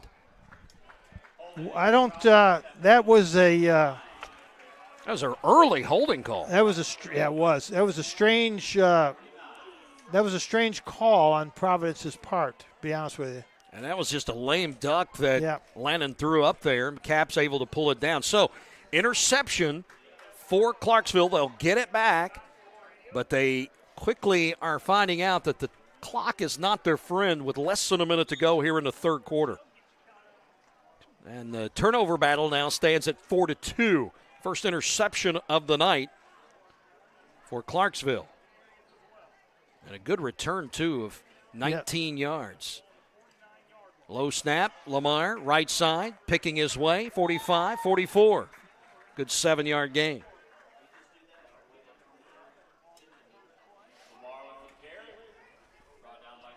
And Clarksville now with 40 seconds to go in the quarter. We may get one more play off here, especially if it's a running play to Lamar or scouted. They go with 2 receivers over to the left side, and Capps and Ramirez. Ramirez in the slot. Tight end is over on the right side. Lamar bobbled it, but got the run going and is able to get the first down inside the 40 down to the 36. Holding on as well as he could for Providence was Grayson Abel. Yep. Yeah, he was. He was just holding on. Hold on, wait for my buddies to come and catch up. Sticks move, and the clock stops until they get set, and now he'll wind it, and the referee wanting the clock to start, and it goes. They'll get off one more play here since they got the first down. From the 36, 1st and 10. Going to throw it to Capps over on the left side. Wide receiver screen. Got around. Got down the sideline. Spinning out of bounds. Let's see where he got bumped out. Right near the 15-yard line. And I'm going to say around the 14. Yeah. Nice pass play with 3 seconds left, and it'll stop. The clock will because he stepped out of bounds. Yep. Yeah, Cade Unruh playing cornerback for Providence out there kind of on an island against a really, really good athletic player. Came up nice, was going to make a nice hit, and Dakota Capps just made a really good move on him. Red zone time for Clarksville at the 14, 1st and 10. Can they get back into this game? Lamar started up the middle, cut right, not much. Lynch there, and a host of teammates. That'll end the third quarter. Clarksville needs to score on this drive and then make a defensive stop or two. Right. They're trailing by 19. Back in a moment for the fourth quarter.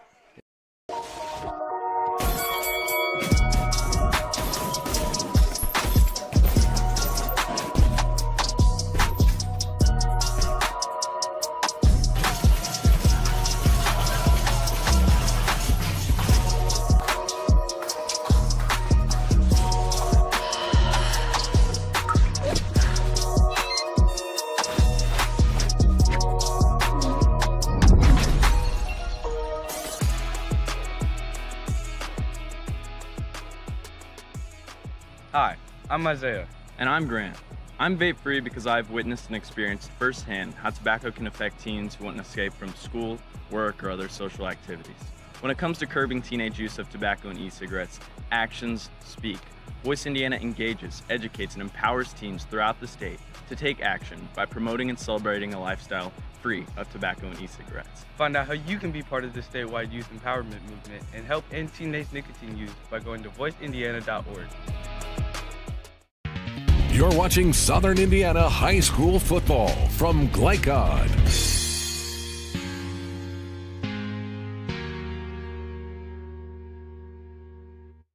19-point game at Clarksville, hoping to cut into that just a little bit here as we get ready to play the fourth quarter. Next game on tap for both these two teams. They both are scheduled to play next week. Providence will travel to play the Charlestown Pirates. That'll be a tough one for the Pioneers. And Clarksville will be right here on this field again as they host the Salem Lions. That's what's up next for both of these teams. A little bit later on, I'll tell you what you can expect next weekend on Glycod. Here's Lamar cutting to the left side, getting the edge. 10, 5, and driven out of bounds. May not have gotten to the 5, right at the 6-yard line. Lamar is getting positive yards, and that's why they keep giving him the football. Smash it inside, slide to where there's no pressure, get outside. Providence's defense goes inside with Lamar. There's only one player out there to stop him. And that's made a lot easier when your offensive line is getting about a yard and a half push off the ball. Yep. Still in the red zone. Turn, Lamar. Right up the middle this time. He wanted to bounce that out, but couldn't as Lynch turned him in. He'll get inside the 5 down to about the 3, and that'll bring up third down coming up. Or will this be a first? It'll be first down. First and goal. He did get inside. The marker was at the 4. I didn't know if they were going to give him the spot, but they did. First and goal from the 3 now for the Generals.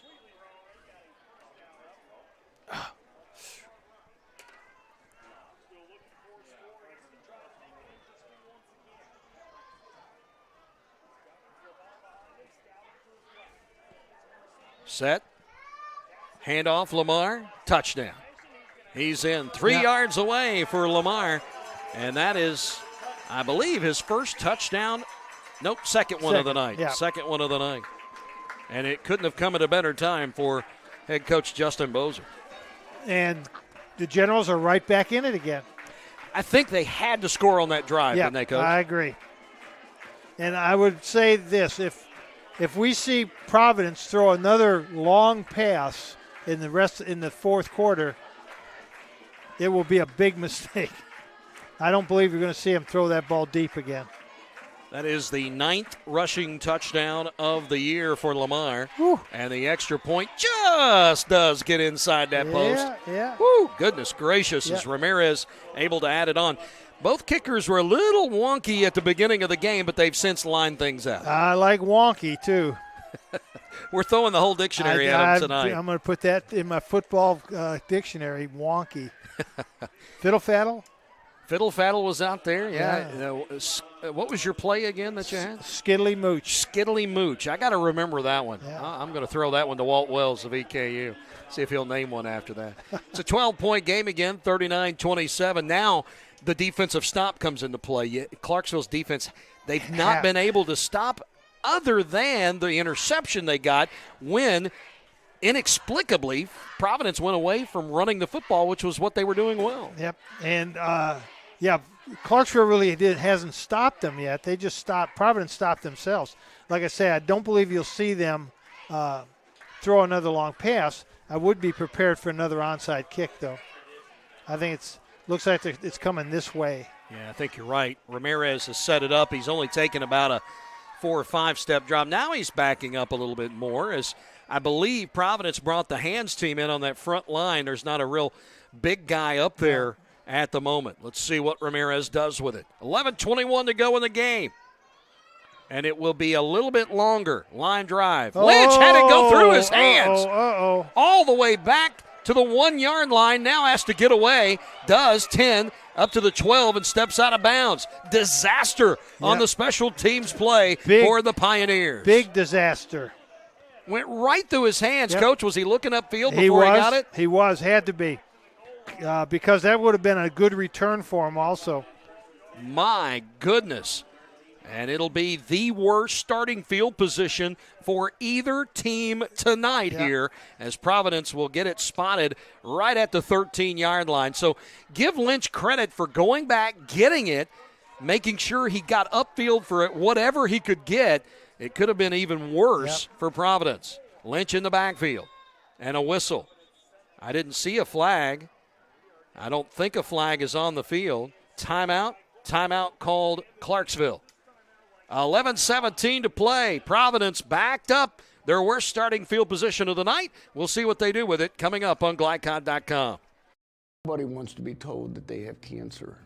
When you find out that you have cancer, you want to make sure and try to get it treated as quickly as possible. That's what Priority Radiology did for me. The time they saved me from fretting about it is something I can't repay.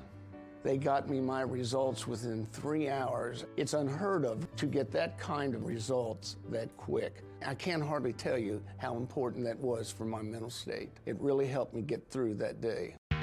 You're watching Southern Indiana High School football from GlideCod.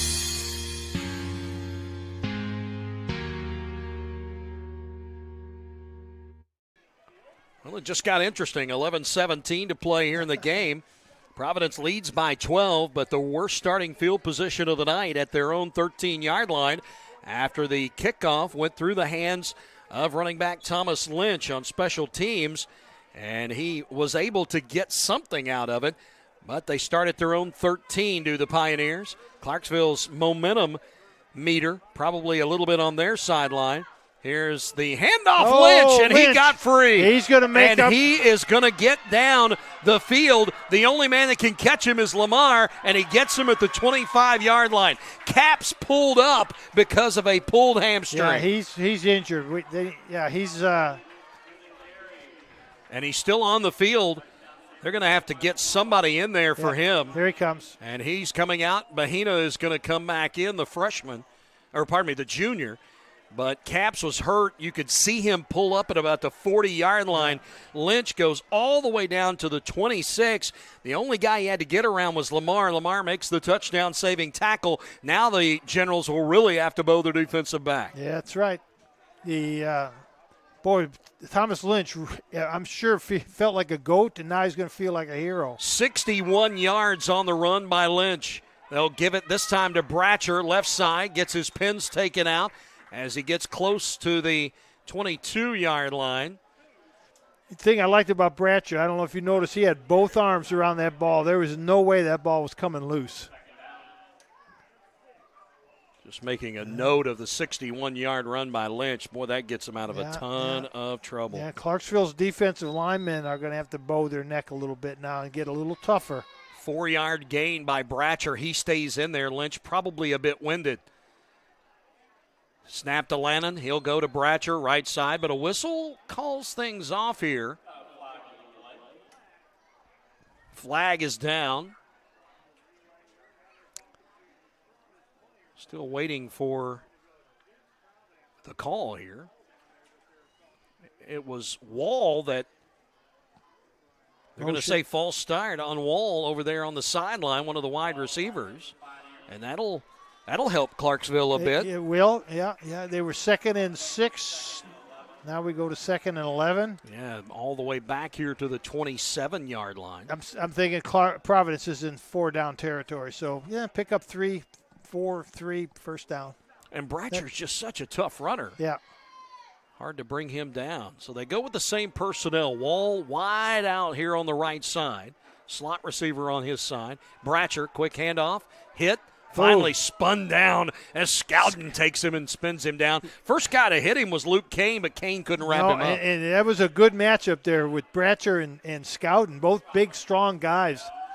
That's an 8-yard gain on 2nd down, and it'll bring up 3rd and 3. Much more manageable on the playbook for Providence. Oh, yeah. Coaches have 3rd and 3 plays. Those 3rd and 15s are the ones you really don't have many plays for. And Providence in the red zone at just shy of the 19-yard line. And the turn and the handoff to Lynch, and he gets caught behind the line, able to dive in at the last moment and get back to the 19-yard line. But that is all. And a hurt player for Clarksville as Brian Ramirez is still down on the ground. Yeah. And that does not look good. And he has really been playing well on the interior defensive line for Clarksville. Yeah, they can't afford to not have him out there. They're so thin the way it is right now. Ramirez is a two-way player. Senior, miss his leadership, miss his strength. Offensive lineman, defensive lineman. Let's see what we got here. Still attending to him. Very quickly, let me run down the lineup for next weekend on Glycod.com. You can catch these games. Providence, once again, will be visiting Charlestown. The Pirates, Dr. Todd Carter and Paul Love will be on the call for that one. Trinity and Mayo. Boy, that one should be a good one. Chris Labar and Bob Redmond will have all the action for you coming up next weekend. PRP will visit DeSales. That one should be fun. John Ashton and Joey Hamilton on the call for that. And Oldham County visits South Oldham. That's a rivalry. Joe Cox and Joe Gamsky coach up there for a long time. Now our color commentator. They'll bring you the action of that one. So a lot of action on tap for next week on Glycod.com. Glad you could come with us. Let's run down the scoring of other games. Check out some of those scores from across the region. Of course, the Silver Creek game, they were going to have Eastern this weekend. That was canceled due to COVID protocol. Crawford County and Rock Creek. That one's 14-12 in the fourth quarter. Midway through, Rock Creek is in the lead there by 2. Charlestown leads North Harrison 39-7. That's a final. Charlestown has won that one. Boy, they look so good this year. Charlestown very, very strong. New Albany leads B&L. Help me out, Coach. Bedford North Lawrence. Thank you. 27-9. 4.5 minutes to go in the third there. Davies County down in the Owensboro area. They have Floyd Central, and that one's 7-7 at the half. So that one's an exciting game. Big defensive struggle. So those are some of the scores in games in progress. Ramirez is helped off the field and he's pretty well upset. He is limping just a bit. Yeah. Providence facing 4th and a long 2. They go to a spread out offense, and it'll be the quarterback Lannon. He got away and he got the first down.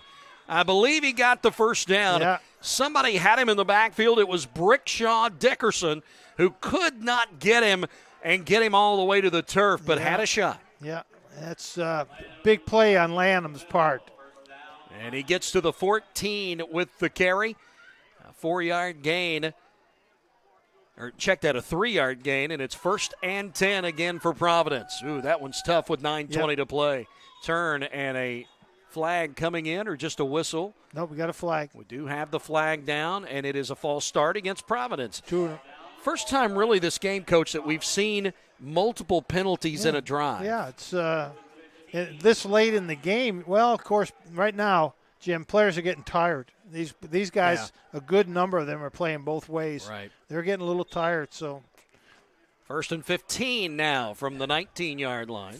Fatigue makes you do some things that you wouldn't normally want to do. Clarksville's defense needs a big play, and they're trying to restructure the offensive line and a timeout.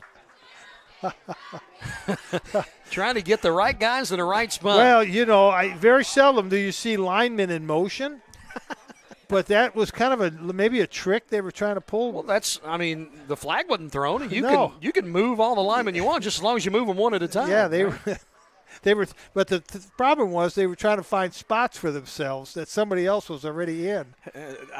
If we had a mic on the field, I think we would have heard, "Hey, let me in here. I think I'm supposed to be here." I think you're right. Hey, this is my spot. 39-27, that timeout coming with exactly 9 minutes to go in the game.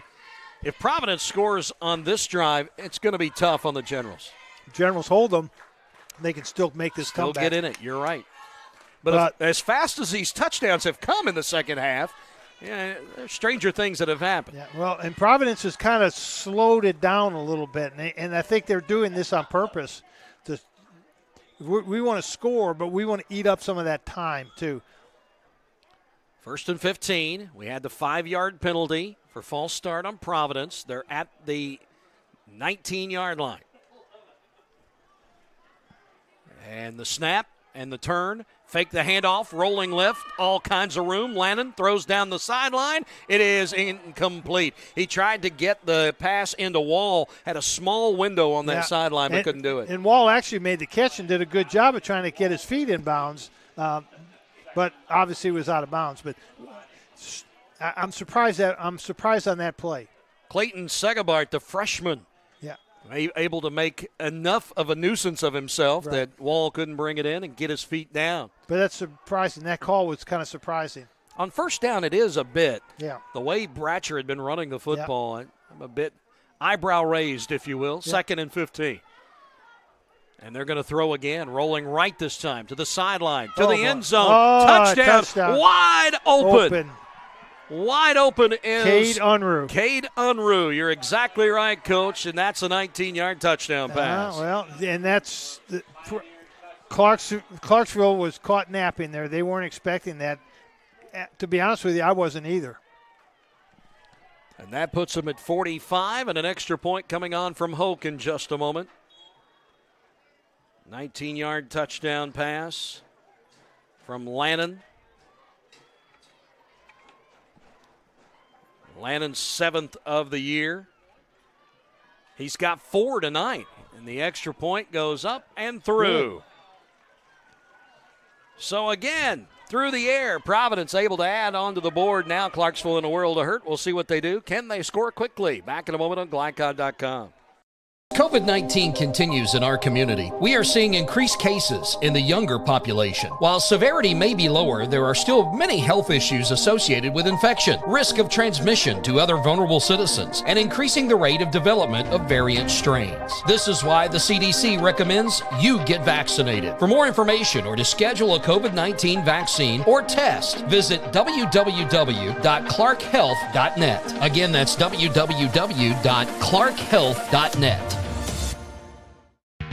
You're watching Southern Indiana High School football from GlideCod.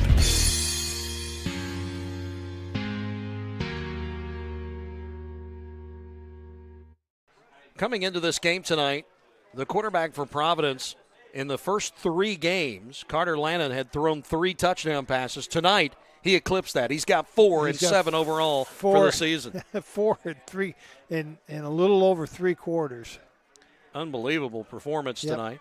Hoke added the extra point and made it 46-27, back to a 19-point game. And Hoke's kickoff will bounce at the 26, picked up by Cummings. He'll get around to the 30-yard line to the 35, and then driven out of bounds there by a special teams player as Lucas Thomas, a freshman, comes up to put him down. The return will be, we'll give him 9 on the return. Yeah, a lot of running for 9 yards. If he'd have caught that and just gone straight ahead, he'd probably got 10 yards. Clarksville's got to hurry. So I'm not sure. Of course, their other drives in this half, it's been Lamar and Scouton, and they've been able to get into the end zone fairly quickly, but they're going to have to continue to do that. Yep, and they're going to have to score in onside kick and get the ball back quickly. That was, by the way, Cade Unruh's 3rd touchdown catch of the season, 2nd one tonight. Cummings. Providence needs to move that safety over to cover Caps because they're going to try to throw the ball. Scowden to the right side, has to duck it back in, and there's just not much there. Providence did a really good job of shutting things down that time. And the man that met him was Joey Theobald and drove him back, the senior, making a good play coming up on the edge. Yep. And again, Theobald is a very famous Providence name. There have been Theobalds playing at Providence, I think, since Providence High School opened. I got another one on the roster, Eli, who's a sophomore. Yep. 2nd and 9 after the 1-yard pickup to the 36 by Scowden. He's on the right hip of Cummings. Lamar behind him. Handoff Lamar, middle of the line. Gets free to the 40 and then meets a wall at about the 44-yard line. And again, Theobald leading the charge. Help from Luke French as well. Boy, French he's had his name called a lot tonight. Yep, he's good, hard-nosed Providence football player. The gain is 7. Make it 6 up to the 44-yard line.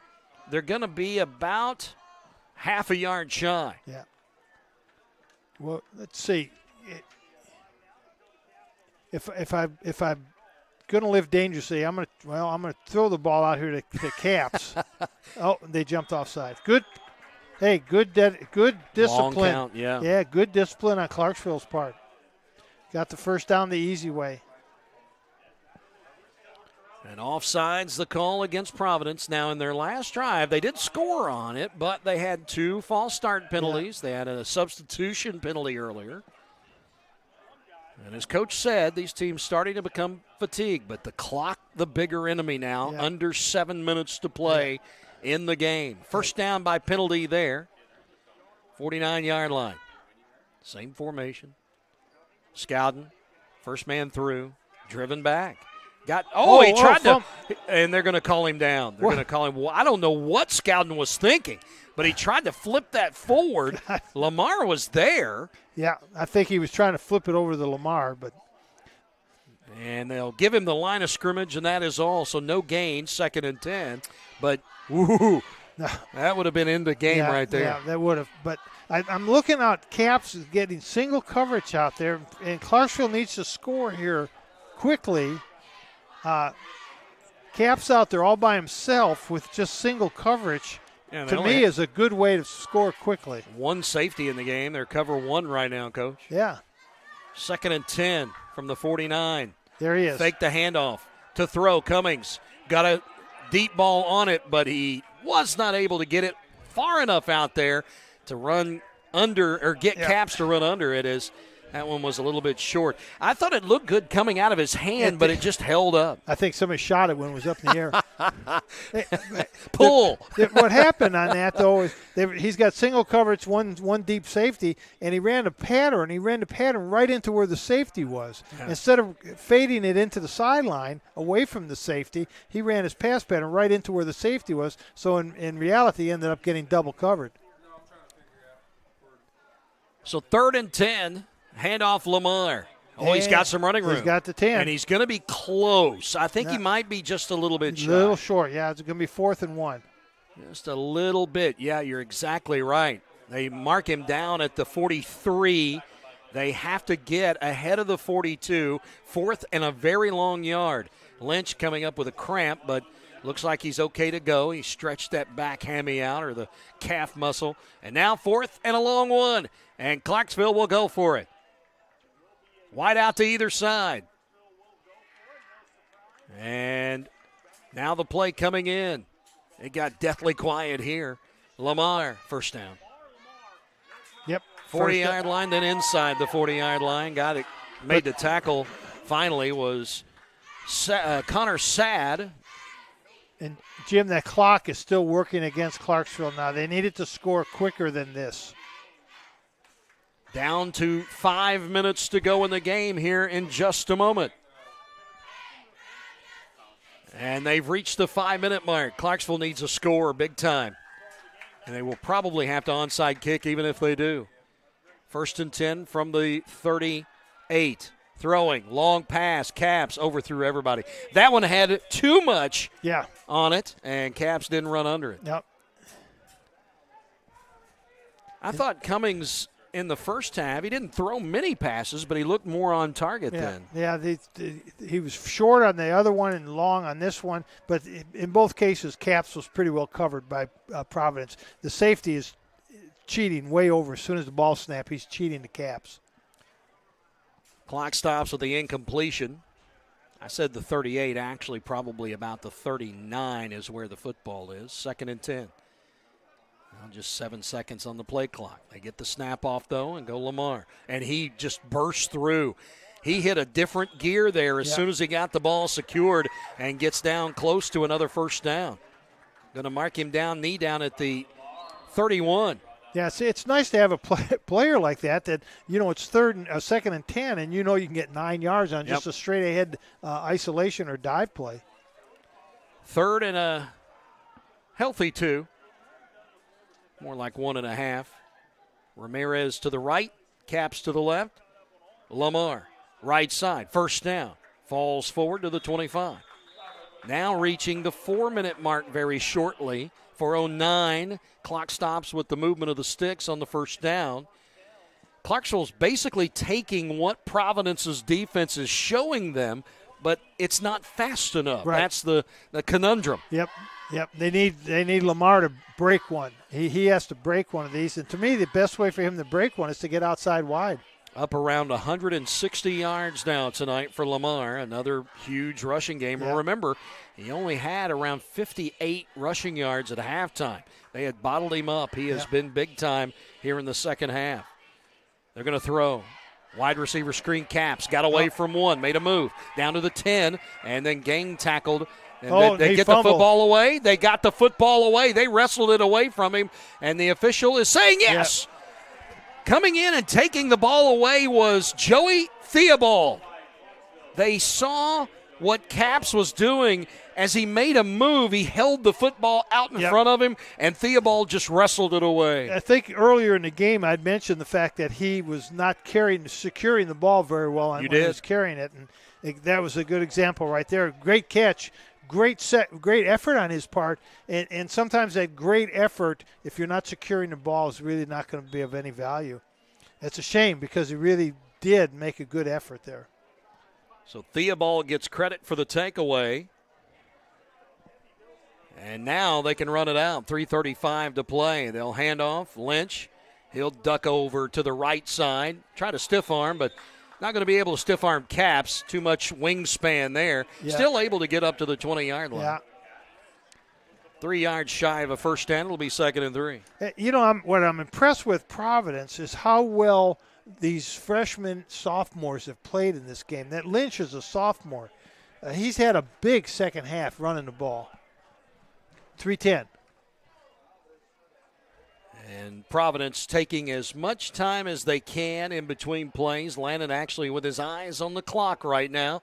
He won't get under center until it gets closer to around 5 seconds left to go on the play clock. There's the snap. Handoff. Bratcher. Bratcher tripped up from behind. Knifing through. Good job to get into the backfield and cause some problems. Brickshaw Dickerson. Brickshaw has had a fairly decent game, and so has his brother, John. I'm assuming they're brothers, I would think. Brickshaw, the freshman, and John, the junior.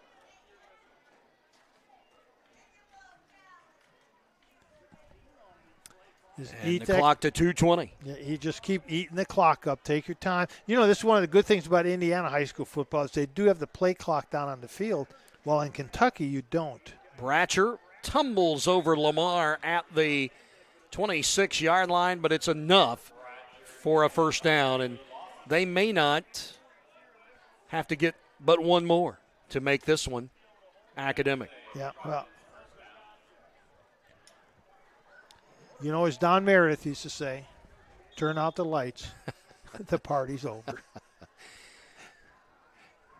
Every offensive player's favorite formation might be coming up real soon here. Yeah. The victory formation, 155 and counting. Coming in with the play was Lannon and a timeout. Officials timeout. Let's see what we have here. And a player still down. Somebody went down there. Was it? I believe it may have been Luke Kane. 54? Yeah. Yeah, Luke Kane.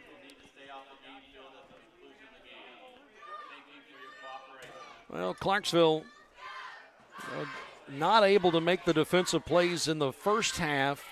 They've held serve pretty much here in the second half. Yep. I mean, we're the lead right now basically the same as we saw at halftime, but just not able to recover, almost like a Louisville team against Ole Miss on Monday night. Yeah, they just couldn't. And that third quarter was amazing how teams went back and forth, and we scored 4 touchdowns. And 4.5 minutes. Yeah, there was – Providence made the stop when they needed to. Fake the handoff to Bratcher. Lannon just going to throw it down. I think that's got to be intentional grounding. He did not make it back to the line of scrimmage.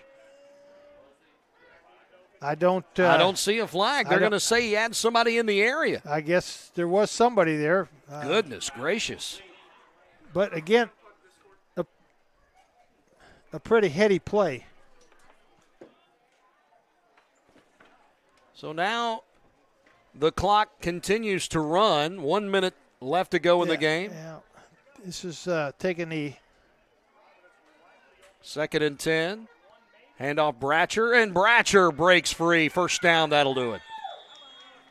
Finally able to get him in the secondary and bring him down was Bahina, but not before the sticks move. And with 48 seconds left to go, a victory formation possibly coming up here for Providence. Well, they're not going to go to it. I thought they might. Well, surprising they don't. Take a knee. Here we go. No. Handoff. Bratcher up the middle. And he'll break free, and he may go the distance, and a flag coming in. He does get into the end zone. Let's see if it holds up. It will be a 62-yard touchdown run if it holds up, but they're going to bring it back for holding. Yeah, that's actually surprising. Holding against Providence, and it will not stand. Take it off the board. It would have been Bratcher's second rushing touchdown of the night, but it will not be added to the scoreboard. And with 37.2 seconds remaining, Dan McDonald may think differently about what he's going to do here. Yep, just victory formation, take a knee, enjoy the victory. This is sweet revenge from last year's game. Providence evens their record to 2-2. It's all good for tonight. So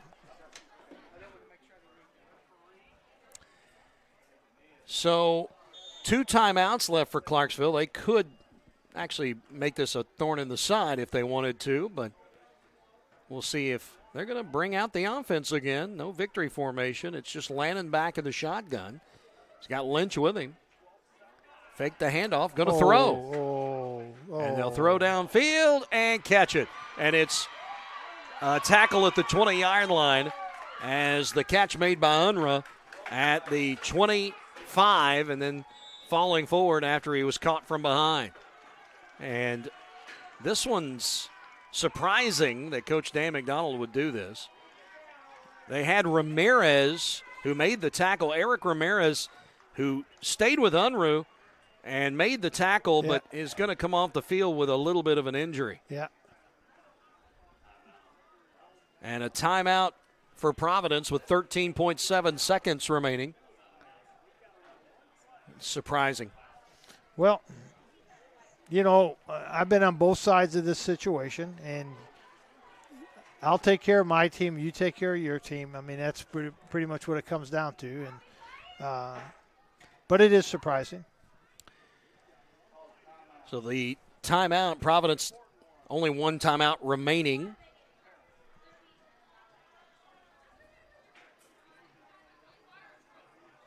And we'll keep it here. Coming up after the game, our post-game coverage. We'll run through some of the final numbers of this one. We'll talk about the drive of the game, all that coming up. And there's a lot of numbers in this game tonight, isn't there? No kidding. I think I'm almost on sheet number 2, Coach. Yeah, this is the best offensive explosion we've seen, the games we've worked this year. I guess last week Bedford put some points on the board and looked pretty good, but this is both teams. Ball in the red zone at the 19. 1st and 10. I think that's pretty much academic. Bratcher in the backfield. 2 wideouts left, 1 right. Tight end on the left side. And now they'll go kneel down victory formation. And Landon puts his knee on the turf. Final seconds will tick off the clock. And this one is in the books. Final score, 46-27. Providence with the win. They'll go to 2-2 on the season. Clarksville will drop to 1-3. And our post-game coverage will begin in just a moment here on Glycod.com. Opioid overdoses in Clark County are at record highs. That's why the Clark County Health Department is now training volunteers to administer to victims of opioid abuse the drug Narcan, which may reverse its effects. To find out when and where CPR and Narcan training will be available, visit clarkhealth.net. You can help control the opioid epidemic. A message from the Clark County Health Department. I'm a tailgater tailgating to get to my tailgate. I can't go anywhere. But you're so busy watching me tailgate that you don't see the one in front of you. And your cut rate car insurance, they might not pay for this. So get Allstate and be better protected from mayhem. Like me. Contact Floyd Snobs and Jeffersonville Allstate agent Packy Page today.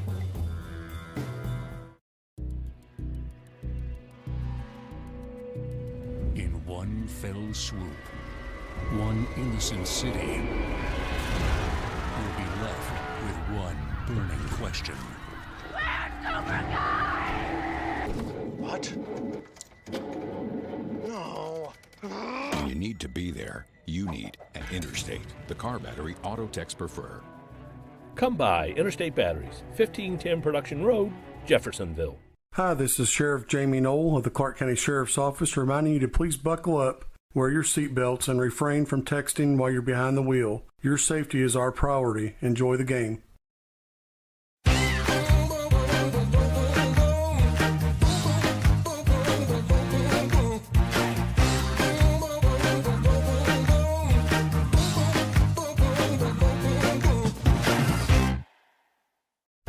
Tonight's post-game recap is brought to you by Interstate Batteries. Find a wide selection of batteries for all types of vehicles at their locally owned Jeffersonville location, 1510 Production Road.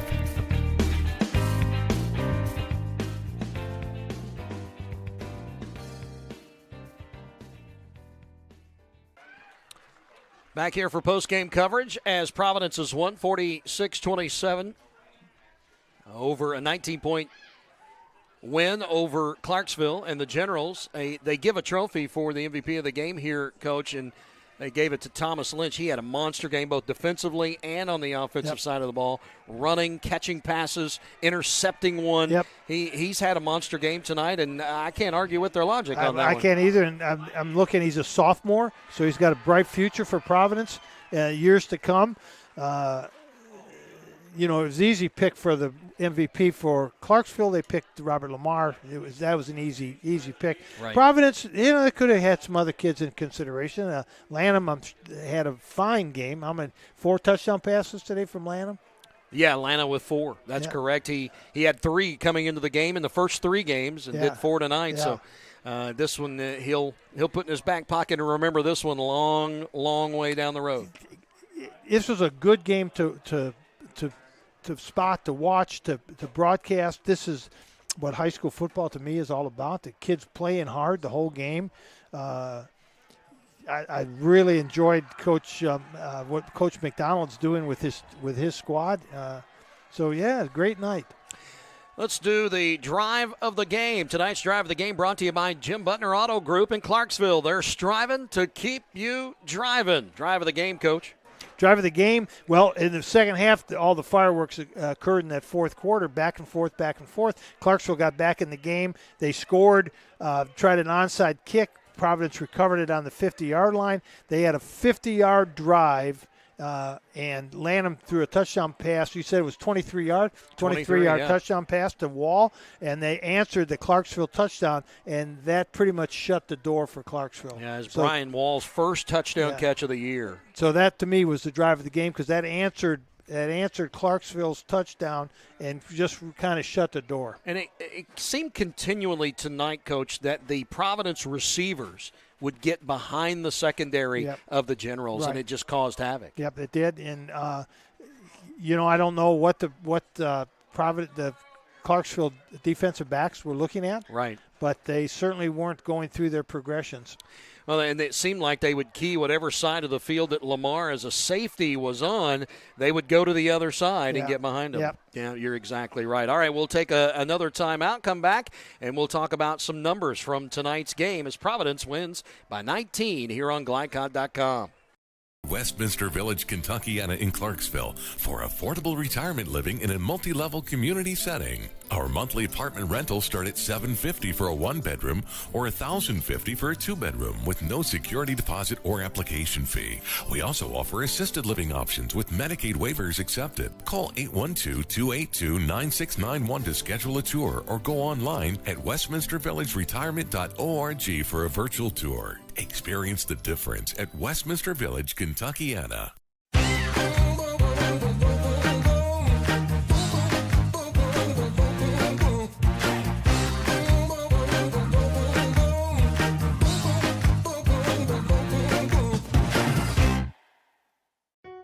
Drug use in adolescence or early adulthood can have a serious impact on a teen's life. Teenagers who use marijuana are more likely to have lower grades, even drop out of school. They may also suffer from impaired driving, higher levels of anxiety, and depression. We all want to see the youth in our community succeed. Regardless of your stance on marijuana, we can all agree that it is not right for teens.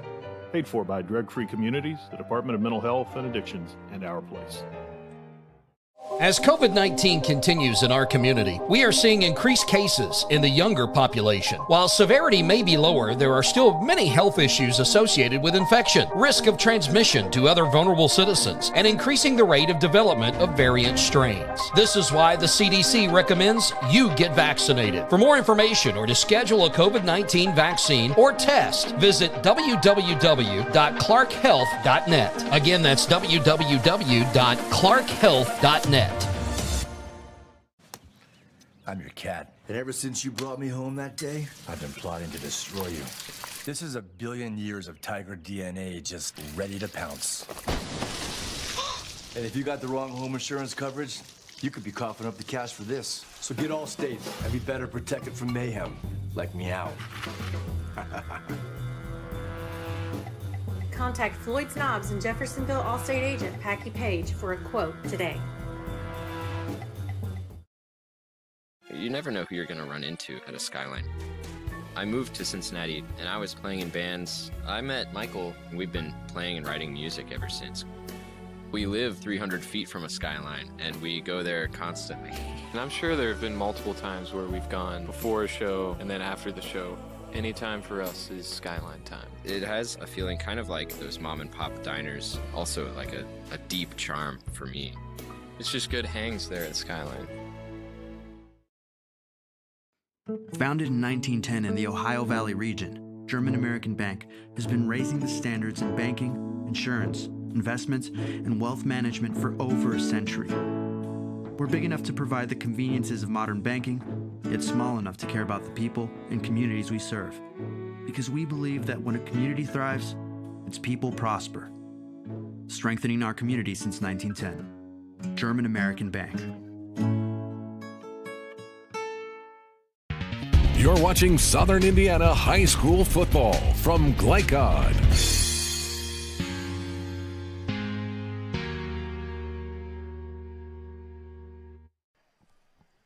Welcome back to the post-game coverage for Providence and Clarksville. Providence with a 19-point win tonight. Look at tonight's final numbers from German American Bank, strengthening communities since 1910. Those are the numbers you need to know. 4 touchdown passes tonight from Providence's quarterback, Carter Lannon. He had 3 coming into the game. He got 4 in one game tonight, so automatically getting his numbers up on the season. 7 touchdown passes now in the 21 campaign. They were most of the scoring opportunities in the first half set up by turnovers. Eventually, 4 interceptions by this Providence defense, 2 of them by a freshman by the name of Nick Stoner. You know, Jim, this was a strange game because the scoring opportunities were set up by turnovers and onside kick, good field position. So every score almost was result of a turnover, interception, or field position on an onside kick. Strange game. You know, on just talk about Clarksville just a second. I have to admire Coach Bozier. His kids came out in the second half when they could have just laid down and quit. They played hard. They scored. They actually made it an interesting game. They weren't really out of the game until about the last 7 minutes. Right. So kudos to them for not quitting. The season's still long, and he's still got games to play. Kudos to Coach McDonald and what he's done with his team. It really was strange because it was 2 different teams. Yeah, first it half really was. they're spreading, they're throwing the ball all over the field, and then they come out in the second half and their quarterback's under center and they're running the ball off tackle. And you see that last number, Lamar had less than 60 rushing yards at halftime, ends up over 175 yards, a couple of rushing touchdowns. His rushing play, and throw scouting in there a little bit too, his rushing play got him back in this game, as you were talking about. Yeah. They did some nice things.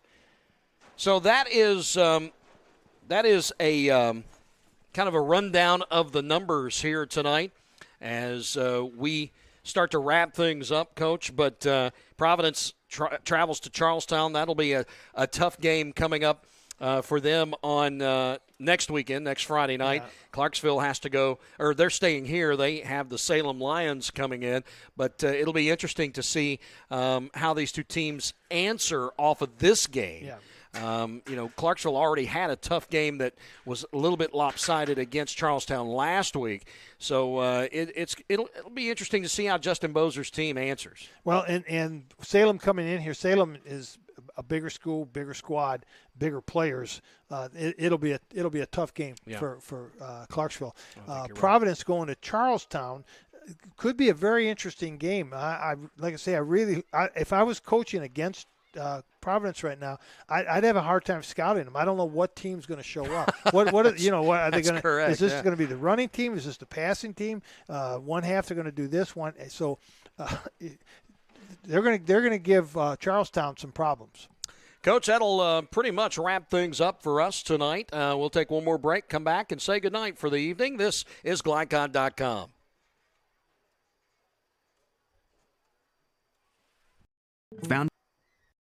Founded in 1910 in the Ohio Valley region, German American Bank has been raising the standards in banking, insurance, investments, and wealth management for over a century. We're big enough to provide the conveniences of modern banking, yet small enough to care about the people and communities we serve.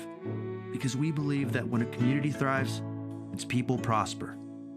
Strengthening our community since 1910. German American Bank.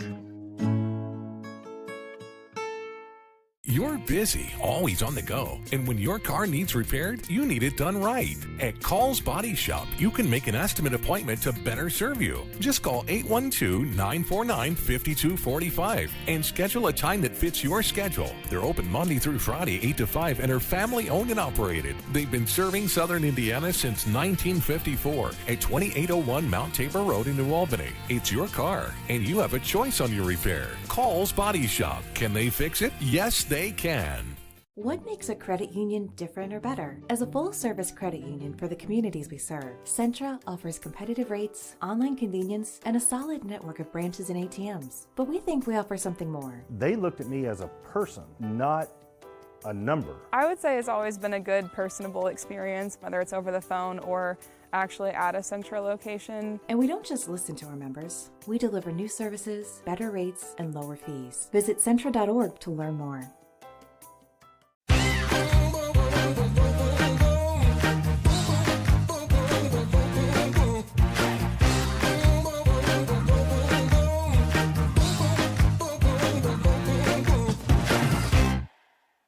Visit Westminster Village, Kentuckiana in Clarksville for affordable retirement living in a multi-level community setting. Our monthly apartment rentals start at $750 for a one-bedroom or $1,050 for a two-bedroom with no security deposit or application fee. We also offer assisted living options with Medicaid waivers accepted. Call 812-282-9691 to schedule a tour or go online at westminstervillageretirement.org for a virtual tour. Experience the difference at Westminster Village, Kentuckiana. As COVID-19 continues in our community, we are seeing increased cases in the younger population. While severity may be lower, there are still many health issues associated with infection, risk of transmission to other vulnerable citizens, and increasing the rate of development of variant strains. This is why the CDC recommends you get vaccinated. For more information or to schedule a COVID-19 vaccine or test, visit www.clarkhealth.net. Again, that's www.clarkhealth.net. Skyline for me is like my second home. So I started off at drive-thru, and then the next thing I know, I was serving full-time. My favorite regulars are always the ones with the kids. We're just laughing, talking, catching up on whatever's going on in our lives. Sometimes when I'm working the drive-thru, I'll hear a specific voice, and I know exactly who it is. When they pull around, I'm so excited to see them, and they're just as happy to see me. Skyline is more than just a restaurant to me. It's a fun place to work, and it's a fun place to eat. You're watching Southern Indiana High School football from Glycod.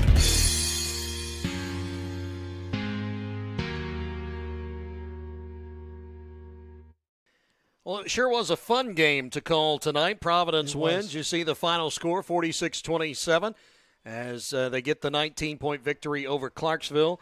Fun to watch. Fun. I know in the end, the homestanding Clarksville Generals, they're a little downtrodden tonight, but I think they can hold their head up the way they came out of the locker room and played in the second half. Yeah, they should be very proud of the way they came out in the second half. That's the credit to Coach Bozier and what he talked to the kids about at halftime. And they did. They have nothing to be ashamed of.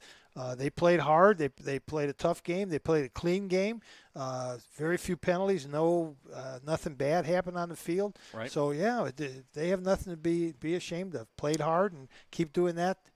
Good things will happen. Yep. As a matter of fact, now I understand you actually have a day off next Friday I do. night. You won't be doing a game. I will not. I'm actually going to the U of L Central Florida game. There you go. And well, you gotta support your alma mater. I do. Absolutely. I understand that completely. And for the longest time, and I don't know if you're familiar with him, but Larry Vaught, a writer who's covered UK for years and years and years down in the Danville area, he said, I just hate it when they play on Friday night. They can have all the rest of the nights. High school is Friday night. That's exactly right. And I agree with that 100%. I always hated Friday night games, and I always said the same thing. Friday night is high school night, and you're cutting your base by interfering with high schools on Friday. Coming up, make sure you join us for the most in-depth coverage of Southern Indiana high school sports. Visit glycod.com and join us next week. This is a big game. Manuel Floyd Central. Should be a lot of fun. Mm-hmm. Tonight's on-site producer and hard-working gentleman behind the scenes was Colby Martin. Glycod executive producer was Steve Bird. On camera was Juan Arriviello. I know I butchered that one, Juan. I apologize, but he did a great job on camera for us tonight. Coach, appreciated it. First time I got to work with you, and it was a lot of fun. Jim, my pleasure. Matter of fact. Good time. Good game that we had the first time we got to work together. For Jim Kasmerick, I'm Jim Tyree saying so long. Once again, the final score tonight was 46-27, Providence over Clarksville. You've been watching Southern Indiana High School football on Glycod. Good night. From Glycod, this has been Jim Butner Auto's Southern Indiana High School football. Jim Butner Auto in Clarksville, striving to keep you driving. Tonight's game was also brought to you by Interstate Batteries, the car battery auto techs prefer. Allstate Insurance Agent Packy Page, he puts you in good hands. The Clark County Health Department, promoting a safe and healthy community. ClarkHealth.net. Community Action of Southern Indiana, helping people, changing lives. By Centra Credit Union, centered around you. Carter Family Dentistry in New Albany. Our Place. Priority Radiology. And by Clark County Sheriff Jamie Knoll. For schedule information about our upcoming broadcasts, visit our website, glicod.com, Facebook and Twitter @Glycod. We thank you for tuning into this live sports presentation from Glycod.